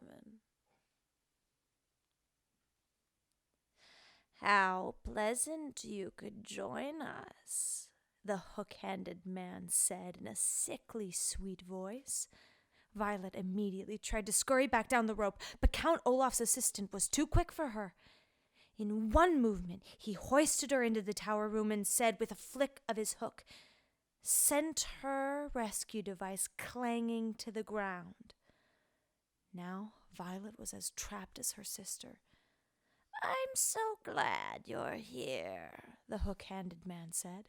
I was just thinking how much I wanted to see your pretty face. Have a seat. What are you going to do with me? Violet asked. I said, have a seat. The hook-handed man snarled and pushed her into a chair. Violet looked around the dim and messy room. I am certain that over the course of your own life, you have noticed that people's rooms reflect their personalities. In my room, for instance, I have gathered a collection of objects that are important to me, including a dusty accordion, which I play a few sad songs, a large bundle of notes on the activities of the Baudelaire orphans, and a blurry photograph taken a very long time ago of a woman whose name is Beatrice. These are items that are very precious and dear to me. The tower room held objects that were very dear and precious to Count Olaf, and they were terrible things. There were scraps of paper on which he had written his evil ideas in illegible scrawl, lying in messy piles on top of the copy of nuptial law he had taken away from Klaus. There were a few chairs and a handful of candles which were giving off flickering shadows. Littered all over the floor were empty wine bottles and dirty dishes. But most of all, there were drawings and paintings and carvings of eyes, big and small, and all over the room. There were eyes painted on the ceilings and scratched on the grimy wooden floors. There were eyes scrawled along the windowsill, and one big eye painted on the knob of the door that led to the stairs. it was a terrible place. The hook-handed man reached into a pocket of his greasy overcoat and pulled out a walkie-talkie. With some difficulty, he pressed a button and waited a moment. "Boss, it's me," he said. "Your blushing bride just climbed up here to try and rescue the biting brat." He paused as Count Olaf said something. I don't know, with some sort of a rope." It was a grappling hook, Violet said, and tore off a sleeve of her nightgown to make a bandage for her shoulder. "I made it myself." "She said it was a grappling hook," the hook-handed man said into the walkie-talkie. "No, I don't know, boss." "Yes, boss." Mm-hmm. "Yes, boss." Of course, I understand she's yours." "Yes, boss." He pressed a button to disconnect the line and then turned to face Violet. "Count Olaf is very displeased with his bride." "I'm not his bride," Violet said bitterly. "Very soon you will be," the hook-handed man said, wagging his hook the way most people would wag a finger. "In the meantime, however, I have to go and fetch your brother. The three of you will be locked in this room until night falls. That way, Count Olaf can be sure you will stay out of mischief." With that, the hook-handed man stomped out of the room. Violet heard the door lock behind him and then listened to his footsteps fading away down the stairs. She immediately went over to Sunny and put a hand on her little head. Afraid to untie or untape her sister for fear of incurring a word which means bringing about Count Olaf's wrath, Violet stroked Sunny's hair and murmured that everything was all right. But of course everything was not all right. Everything was all wrong. As the first light of morning trickled into the tower room, Violet reflected on all the awful things she and her siblings had experienced recently. Their parents had died, suddenly and horribly. Mrs. Poe had brought them ugly clothing. They had moved Count Olaf's house, where they were treated terribly. Mr. Poe refused to help them. They had discovered a fiendish plot involving marrying Violet and stealing the Baudelaire fortune. And Klaus had tried to confront Olaf with the knowledge he had learned in the Justice Strauss's library and failed. And poor Sunny had been captured, and now Violet had tried to rescue Sunny and found herself captured as well. All in all, the Baudelaire orphans had encountered catastrophe after catastrophe. Wow. And Violet found their situation lamentably deplorable, which a phrase here means it was not at all enjoyable. The sound of footsteps coming up the stairs brought Violet out of her thoughts, and soon the hook-handed man opened the door and thrust a very tired and very confused and scared Klaus into the room. "Here's the last orphan," the hook-handed man said. "And now I must go help Count Olaf with final preparations for tonight's performance. No monkey business, you two. Or I will have to tie you up and let you dangle out of the window as well." Glaring at them, he locked the door again and tromped downstairs. Klaus blinked and looked around the filthy room. He was still in his pajamas. "What has happened?" he asked Violet. "Why are we up here?" I tried to rescue Sunny," Violet said, using an invention of mine to climb up the tower. Klaus went over to the window and looked down at the ground. "It's so high up," he said. "You must have been terrified." "It was very scary," she admitted, "but not as scary as the thought of marrying Count Olaf." "I'm sorry your invention didn't work," Klaus said sadly. "The invention worked fine," Violet said, rubbing her sore shoulder. "I just got caught, and now we're doomed. The hook-handed man said he'd keep us here until tonight, and then it's the marvelous marriage." Do you think you could invent something that would help us escape? Klaus asked, looking around the room. Maybe, Violet said. And why don't you go through those books and papers? Perhaps there's some information that could be of use. For the next few hours, Violet and Klaus searched the room and their own minds for anything that might help them.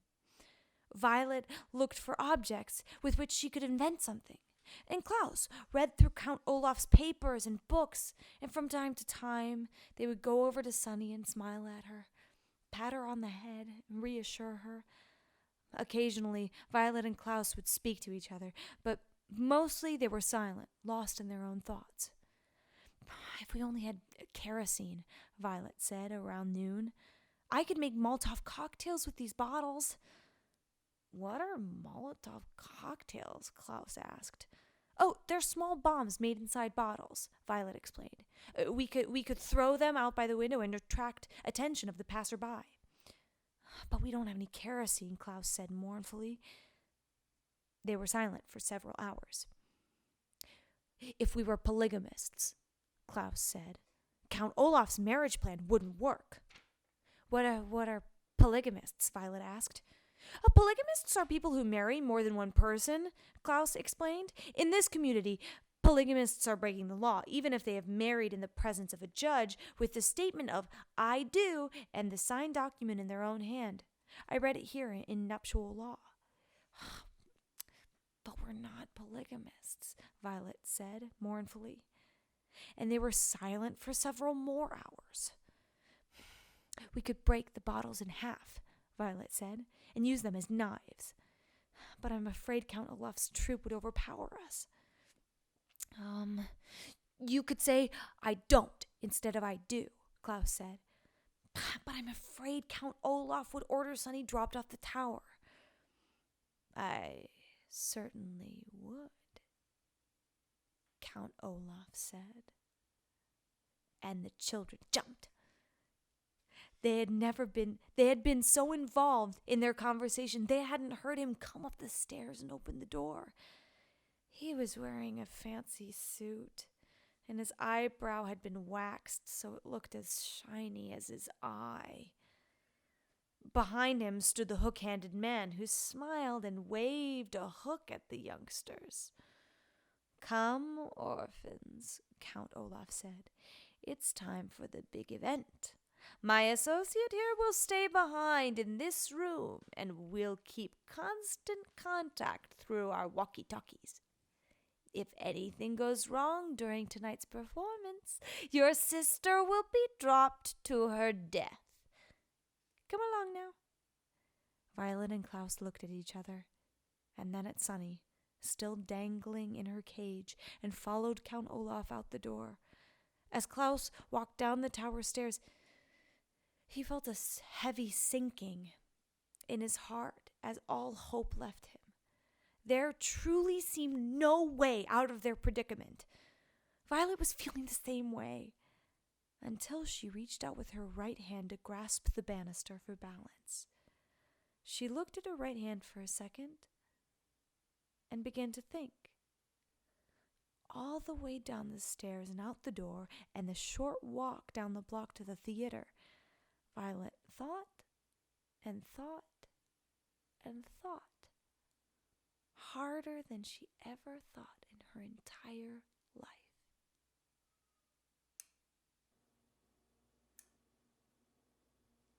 Chapter 12.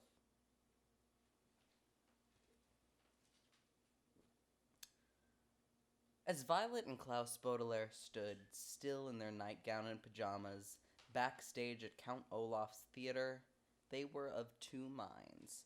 A phrase here which means they felt two different ways at the same time.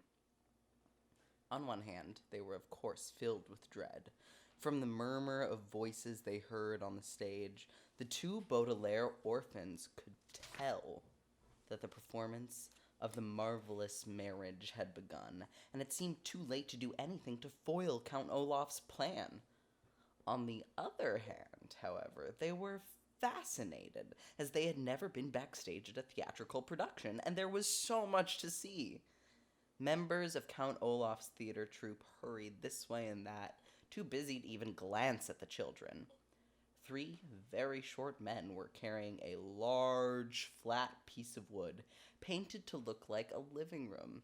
The 2 white-faced women were arranging flowers in a vase that from far away appeared to be marble, but close up looked more like cardboard. An important-looking man with warts all over his face was adjusting enormous light fixtures. As the 3 children peeked on stage, they could see Count Olaf in his fancy suit, declaiming some lines from the play, just as the curtain came down, controlled by a woman with very short hair, who was pulling on a long rope attached to a pulley. Despite their fear, you see, the 2 older Baudelaires were very interested in what was going on, and only wished that they were not involved in any way. As the curtain fell, Count Olaf strode off stage and looked at the children. It's the end of Act 2. Why aren't the orphans in their costumes? He hissed to the 2 white-faced women. Then, as the audience broke into applause, his angry expression turned into one of joy, and he walked back on stage. Gesturing to the short-haired woman to raise the curtains, he strode to the exact center of the stage and took elaborate bows as the curtain came up. He waved and blew kisses to the audience as the curtain came down again, and then his face once again filled with anger. Intermission is only 10 minutes, he said, and then the children must perform. Get them into costumes quickly. Without a word, the 2 white-faced women grabbed Violet and Klaus by the wrists and led them into a dressing room. The room was dusty but shiny, covered in mirrors and tiny lights so the actors could see better to put on their makeup and wigs. And there were people calling out to one another and laughing as they changed their clothes. One white-faced woman yanked Violet's arms up and pulled her nightgown off over her head and thrust a dirty, lacy white dress at her to put on. Klaus, meanwhile, had his pajamas removed by the other white-faced woman, who was hurriedly stuffed into a blue sailor suit that itched and made him look like a toddler. "Isn't this exciting?" said a voice, and the children turned to see Justice Strauss, all dressed up in her judge's robes and powdered wig. She was clutching a small book. "You children look wonderful!" "So do you," Klaus said. "What's that book?" "Why, those are my lines," Justice Strauss said. "Count Olaf told me to bring a law book and read the real wedding ceremony in order to make the play as realistic as possible. All you have to say, Violet, is, 'I do,' but I have to make quite a speech. This is going to be such fun." "You know what would be fun," Violet said carefully, "is if you changed your lines around. Just a little." Klaus's face lit up. "Yes, Justice Strauss, be creative. There's no reason to stick to the legal ceremony. It's not as if it's a real wedding." Justice Strauss frowned. "I don't know about that, children," she said. "I think it would be best to follow Count Olaf's instructions. After all, he's in charge." "Justice Strauss," a voice called. "Justice Strauss, please report to the makeup artist." "Oh, my word, I get to wear makeup." Justice Strauss had on a dreamy expression, as if she were about to be crowned queen, instead of just having some powders and creams smeared on her face. "Children, I must go. See you on stage, my dears." Justice Strauss ran off, leaving the children to finish changing into their costumes. One of the white-faced women put a flowered headdress on Violet, who realized in horror that the dress she had changed into was a bridal gown. The other woman put a sailor cap on Klaus, who gazed into one of the mirrors, astonished at how ugly he looked. His eyes met those of Violet, who was looking in the mirror as well. "What can we do?" Klaus asked quietly. Pretend to be sick? Maybe they'd call off the performance. Count Olaf would know what we were up to, Violet replied glumly. Act 3 of The Marvelous Marriage by Al Funkoot is about to begin, a man with a clipboard shouted. Everyone, please get in your places for Act 3! The actors rushed out of the room, and the white-faced women grabbed the children and hustled out after them. The backstage area was in complete pandemonium, a word which here means actors and stagehands running around attending to last-minute details. The bald man with a long nose hurried by the children, then stopped himself, looked at Violet in her wedding dress, and smirked.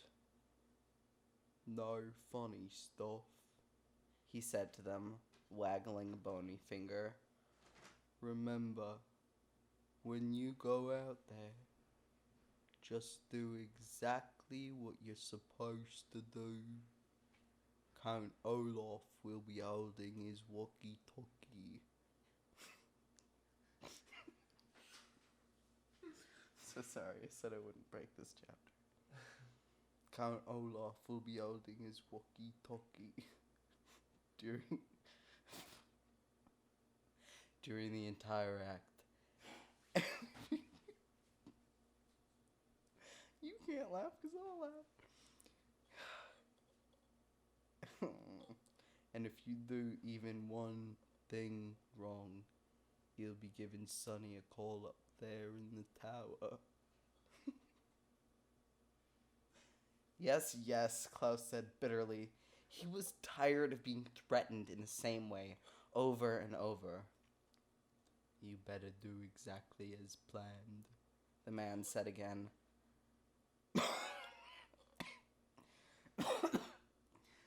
I'm sure they will, said a voice suddenly, and the children turned to see Mr. Poe, dressed formally and accompanied by his wife. He smiled at the children and came over to shake their hands. Polly and I just wanted to tell you to break a leg. What? Klaus said, alarmed. That's a theater term, Poe explained, meaning good luck on tonight's performance. I'm glad you children have adjusted to life with your new father and are participating in family activities. Mr. Poe, Klaus said quickly, Violet and I have something to tell you. It's very important. What is it? Mr. Poe asked. Yes, said Count Olaf. What is it you have to tell Mr. Poe? Children. Count Olaf had appeared, seemingly out of nowhere, and his shiny eyes glared at the children meaningfully. In one hand, Violet and Klaus could see he held a walkie-talkie. Just that we appreciate all you've done for us, Mr. Poe, Klaus said weakly. That's all we wanted to say. Of course, Mr. Poe said, patting him on the back. Well, Polly and I had better take our seats. Break a leg, Baudelaire! I wish we could break a leg, Klaus whispered to Violet, and Mr. Poe left. You will soon enough, Count Olaf said, pushing the two children towards the stage. Other actors were milling about, finding their places for Act 3, and Justice Strauss was off in a corner, practicing her lines from her law book. Klaus took a look around the stage, wondering if anyone there could help. The bald man with the long nose took Klaus's hand and led him to the side. You and I will stand here for the duration of the act. That means the whole thing. I know what the word duration means, Klaus said. No nonsense, the bald man said. Klaus watched his sister in her wedding gown take her place next to Count Olaf as the curtain rose. Klaus heard applause from the audience as Act 3 of the marvelous marriage began. It will be of no interest to you if I describe the action of this insipid, the word insipid here means dull and foolish, play by Al Funcoot, because it was a dreadful play, and of no real importance to the story. Various actors and actresses performed very dull dialogue and moved around the set as Klaus tried to make eye contact with them and see if they would help. He soon realized that this play must have been chosen merely as an excuse for Olaf's evil plan, and not for its entertainment value, as he sensed the audience losing interest and moving around in their seats. Klaus turned his attention to the audience to see whether any of them would notice that something was afoot, but the way the wart-faced man had arranged the lights prevented Klaus from seeing the faces in the auditorium, and he could only make out the dim outlines of the people in the audience. Count Olaf had a great number of very long speeches, which he performed with elaborate gestures and facial expressions. No one seemed to notice that he held a walkie-talkie the entire time. Finally, Justice Strauss began speaking, and Klaus saw that she was reading directly from the legal book. Her eyes were sparkling and her face flushed as she performed on stage for the first time. Too stage-struck to realize she was a part of Count Olaf's plan. She spoke on and on about Olaf and Violet caring for each other in sickness and in health, in good times and in bad, and all of those things that are said to many people who decide, for one reason or another, to get married. When she finished her speech, Justice Strauss turned to Count Olaf and said, "Do you take this woman to be your lawfully wedded wife?" "I do," Count Olaf said, smiling. Klaus saw Violet shudder.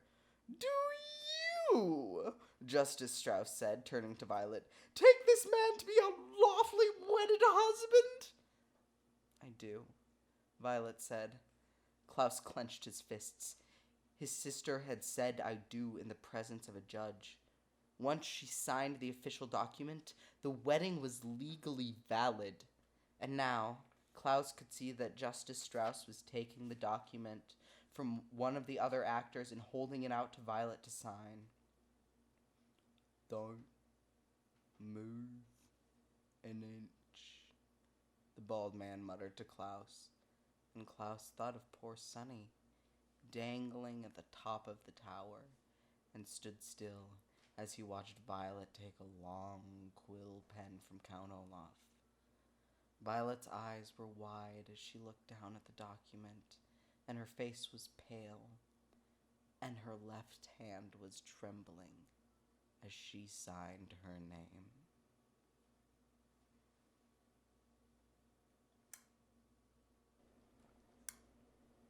The final chapter, chapter 13.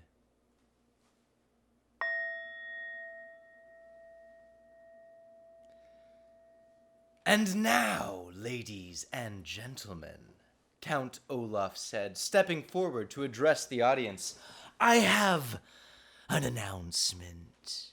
There is no reason to continue tonight's performance, for its purpose has been served.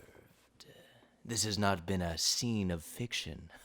My marriage to Violet Baudelaire is perfectly legal, and now I am in control of her entire fortune." There were gasps from the audience, and some of the actors looked at one another in shock. Not everyone, apparently, had known about Olaf's plan. "That can't be!" Justice Strauss cried. "The marriage laws in this community are quite simple," Count Olaf said. "The bride must say, 'I do,' in the presence of a judge like yourself, and sign an explanatory document. And all of you," here Count Olaf gestured to the audience, "are witnesses." "But Violet is only a child," one of the actors said. "She's not old enough to marry. She is her legal guardian. agrees, Count Olaf said. And in addition to being her husband, I am her legal guardian. But that piece of paper is not an official document, Justice Strauss said. That's a stage prop. Count Olaf took the paper from Violet's hand and gave it to Justice Strauss. I think if you look at it closely, you will see it is an official document from City Hall. Justice Strauss took the document in her hand and read it quickly. Then, closing her eyes, she sighed deeply and furrowed her brow, thinking hard. Klaus watched her and wondered if this were the expression Justice Strauss had on her face whenever she was serving on the high court. You're right, she said finally to Count Olaf. This marriage, unfortunately, is completely legal. Violet said I do and signed her name here on this paper, Count Olaf. You are Violet's husband, and therefore in complete control of her estate. That can't be, said a voice from the audience, and Klaus recognized it as the voice of Mr. Poe. He ran up the stairs to the stage and took the document from Justice Strauss. This is dreadful nonsense. I'm afraid this dreadful nonsense is the law, Justice Strauss said. Her eyes were filling up with tears. I can't believe how easily I was tricked, she said. I would never do anything to harm you, children. Never. You were easily tricked, Count Olaf said, grinning, and the judge began to cry. It was child's play, winning this fortune. Now, if all of you will excuse me, my bride and I need to go home for our wedding night. First, let Sunny go, Klaus burst out. You promised to let her go. Where is Sunny? Mr. Poe asked. Well, she's all tied up at the moment, Count Olaf said. If you will pardon a little joke. His eyes shone as he pressed buttons on the walkie-talkie and waited while the hook-handed man answered. Hello? Yes, of course it's me, you idiot. Everything has gone according to plan. Please remove Sunny from her cage and bring her directly to the theater. Klaus and Sunny have some chores to do before they go to bed. Count Olaf gave Klaus a sharp look. Are you satisfied now? He asked. Yes, Klaus said quietly. He wasn't satisfied at all, of course, but at least his baby sister was no longer dangling from a tower. Don't think you're so safe, the bald man whispered to Klaus. Count Olaf will take care of you and your sisters later. He doesn't want to do it in front of all these people. He did not have to explain to Klaus what he meant by the phrase, take care of. Well, I'm not satisfied at all. Not satisfied at all, Mr. Poe said. This is absolutely horrendous. This is completely monstrous. This is financially dreadful. I'm afraid, however, Count Olaf said, that it is legally binding. Tomorrow, Mr. Poe, I shall come down to the bank and withdraw the complete Baudelaire fortune. Mr. Poe opened his mouth as if to say something, but began to cough instead. For several seconds he coughed into a handkerchief, while everyone waited for him to speak.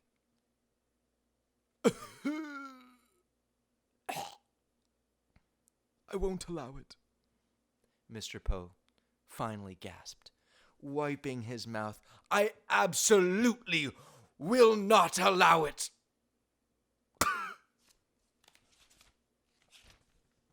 I'm afraid you have to, Count Olaf replied.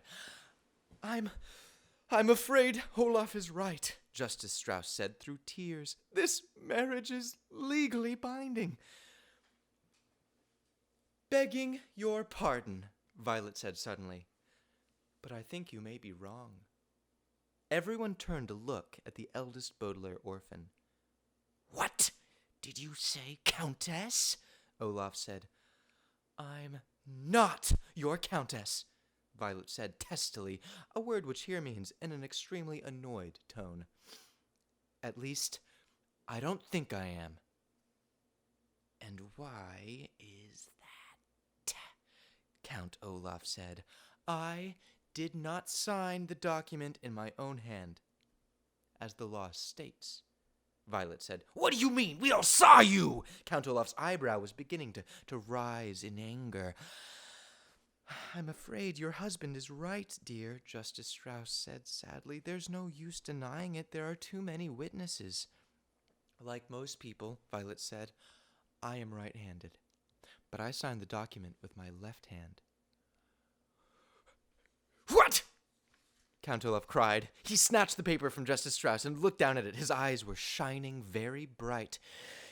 You are a liar! He hissed at Violet. No, she's not, Violet said Klaus said excitedly. I remember because I watched her left hand trembling as she signed her name. It isn't possible to prove, Count Olaf said. If you like, Violet said, I shall be happy to sign my name again on a separate piece of paper with my right hand and then with my left. Then we can see which signature the one on the document most resembles.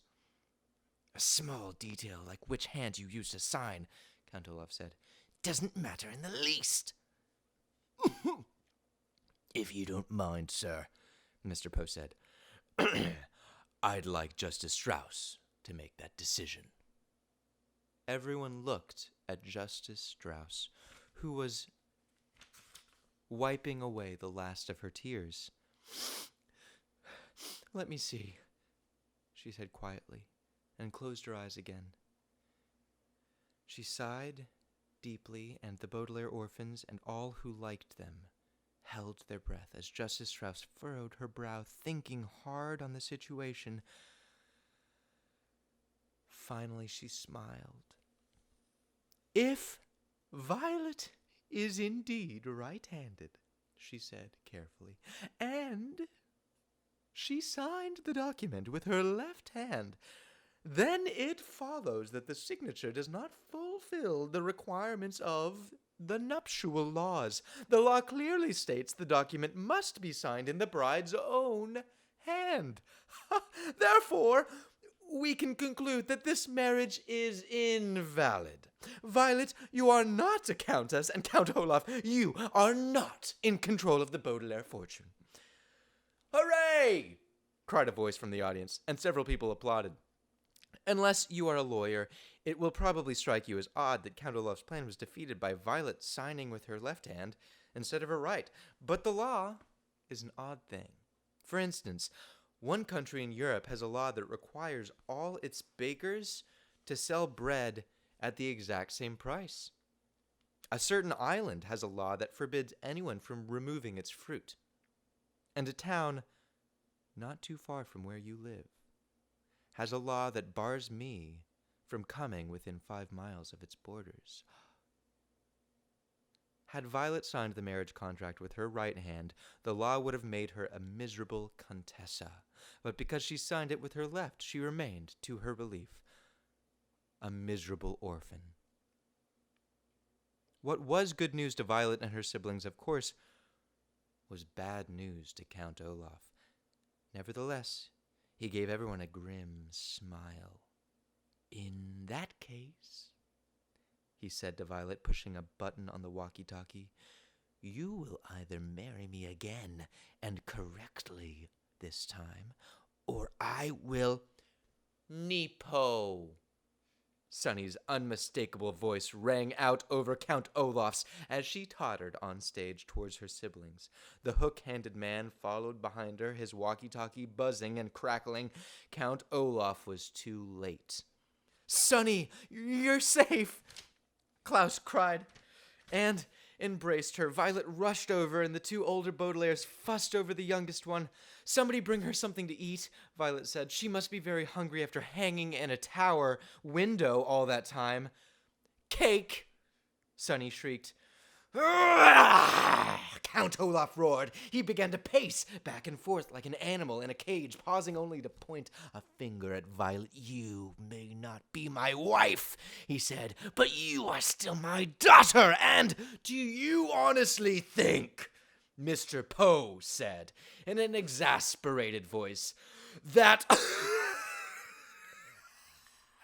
I will allow you to continue to care for these 3 children after treachery I've seen here tonight?"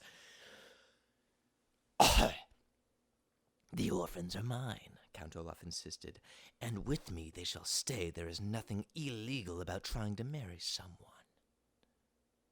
"But there is something illegal about dangling an infant out of a tower window," Justice Strauss said indignantly. Indignantly.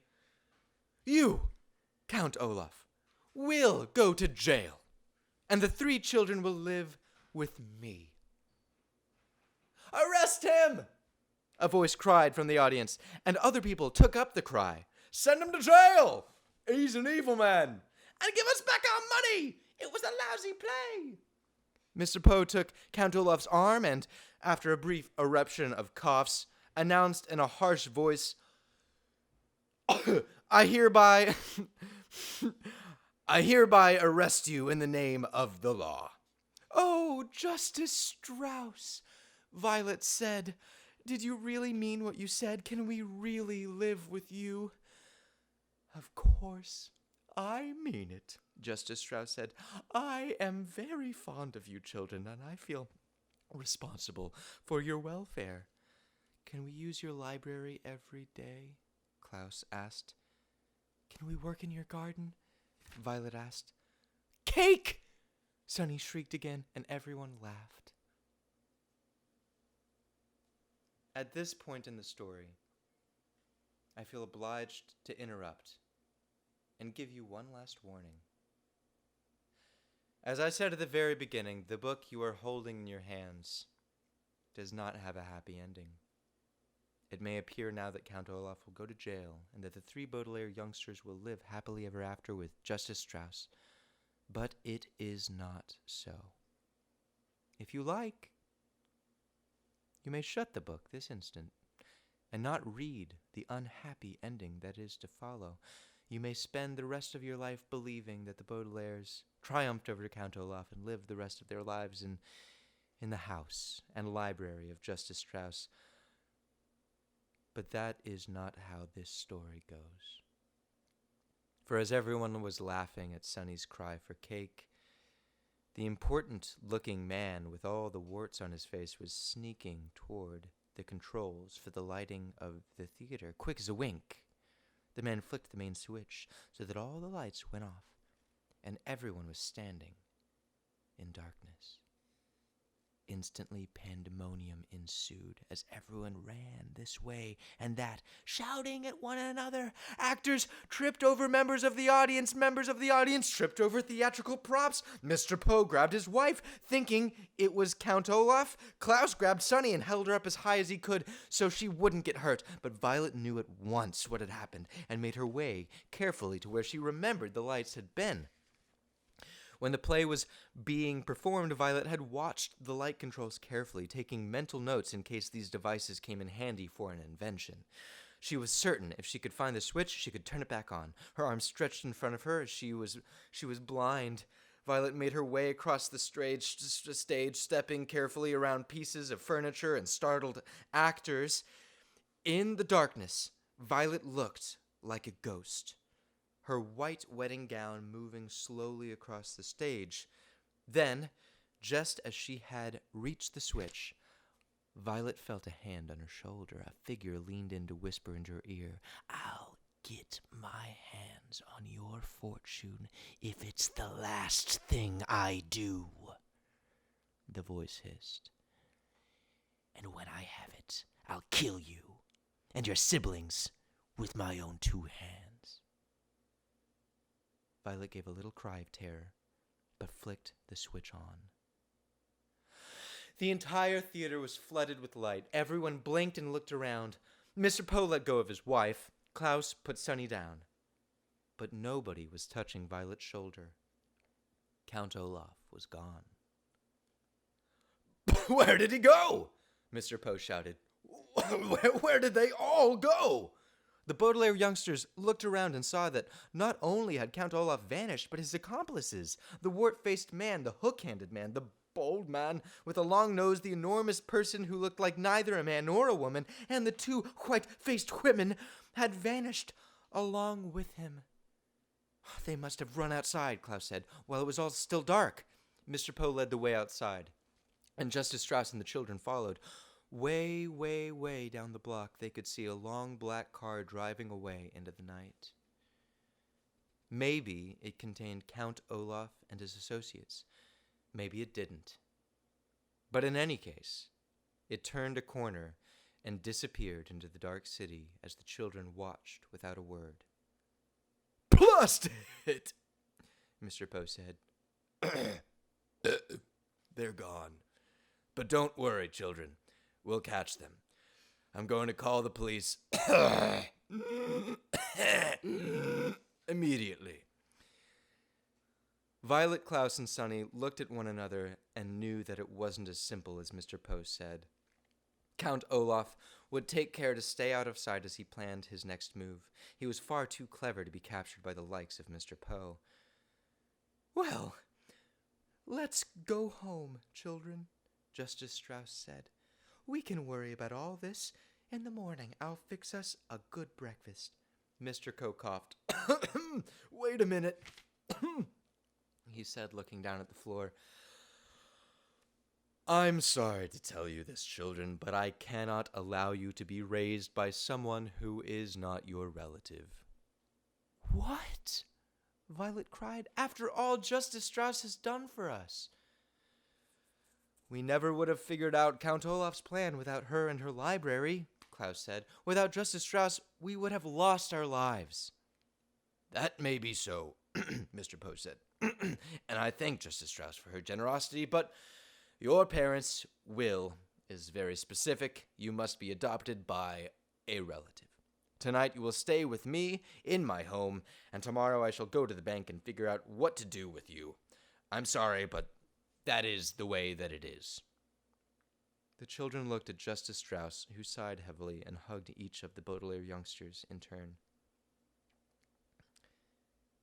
"Mr. Poe is right," she said sadly. "He must respect your parents' wishes. Don't you want to do what your parents wanted, children?" Violet, Klaus, and Sonny pictured their loving parents and wished more than ever that the fire had not occurred. Never, never had they felt so alone. They wanted very badly to live with this kind and generous woman, but they knew that it simply could not be done. "I guess you're right, Justice Strauss," Violet said finally. "We will miss you very, very much." "I will miss you too, children," she said, her eyes filled with tears once more.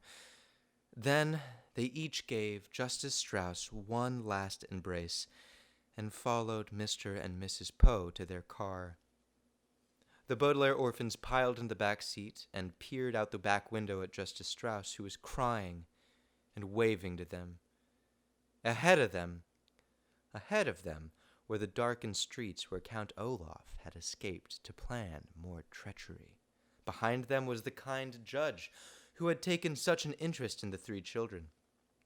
To Violet, Klaus, and Sonny, it seemed that Mr. Poe and the law had made the incorrect decision to take them away from the possibility of a happy life with Justice Strauss and toward an unknown fate with some unknown relative. They didn't understand it, but like so many unfortunate events in life, just because you don't understand it doesn't mean it isn't so. The Baudelaires bunched up together against the cold night air and kept waving out the back window. The car drove farther and farther away until Justice Strauss was merely a speck in the darkness, and it seemed to the children that they were moving in an aberrant. The word aberrant here means very, very wrong and causing much grief. Direction.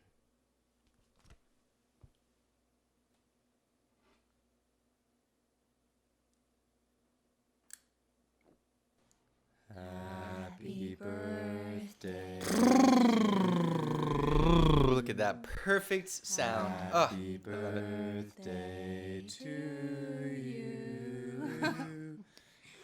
Hands into my nose. Birthday, dear Chelsea. And then everybody laughed. I'm ready.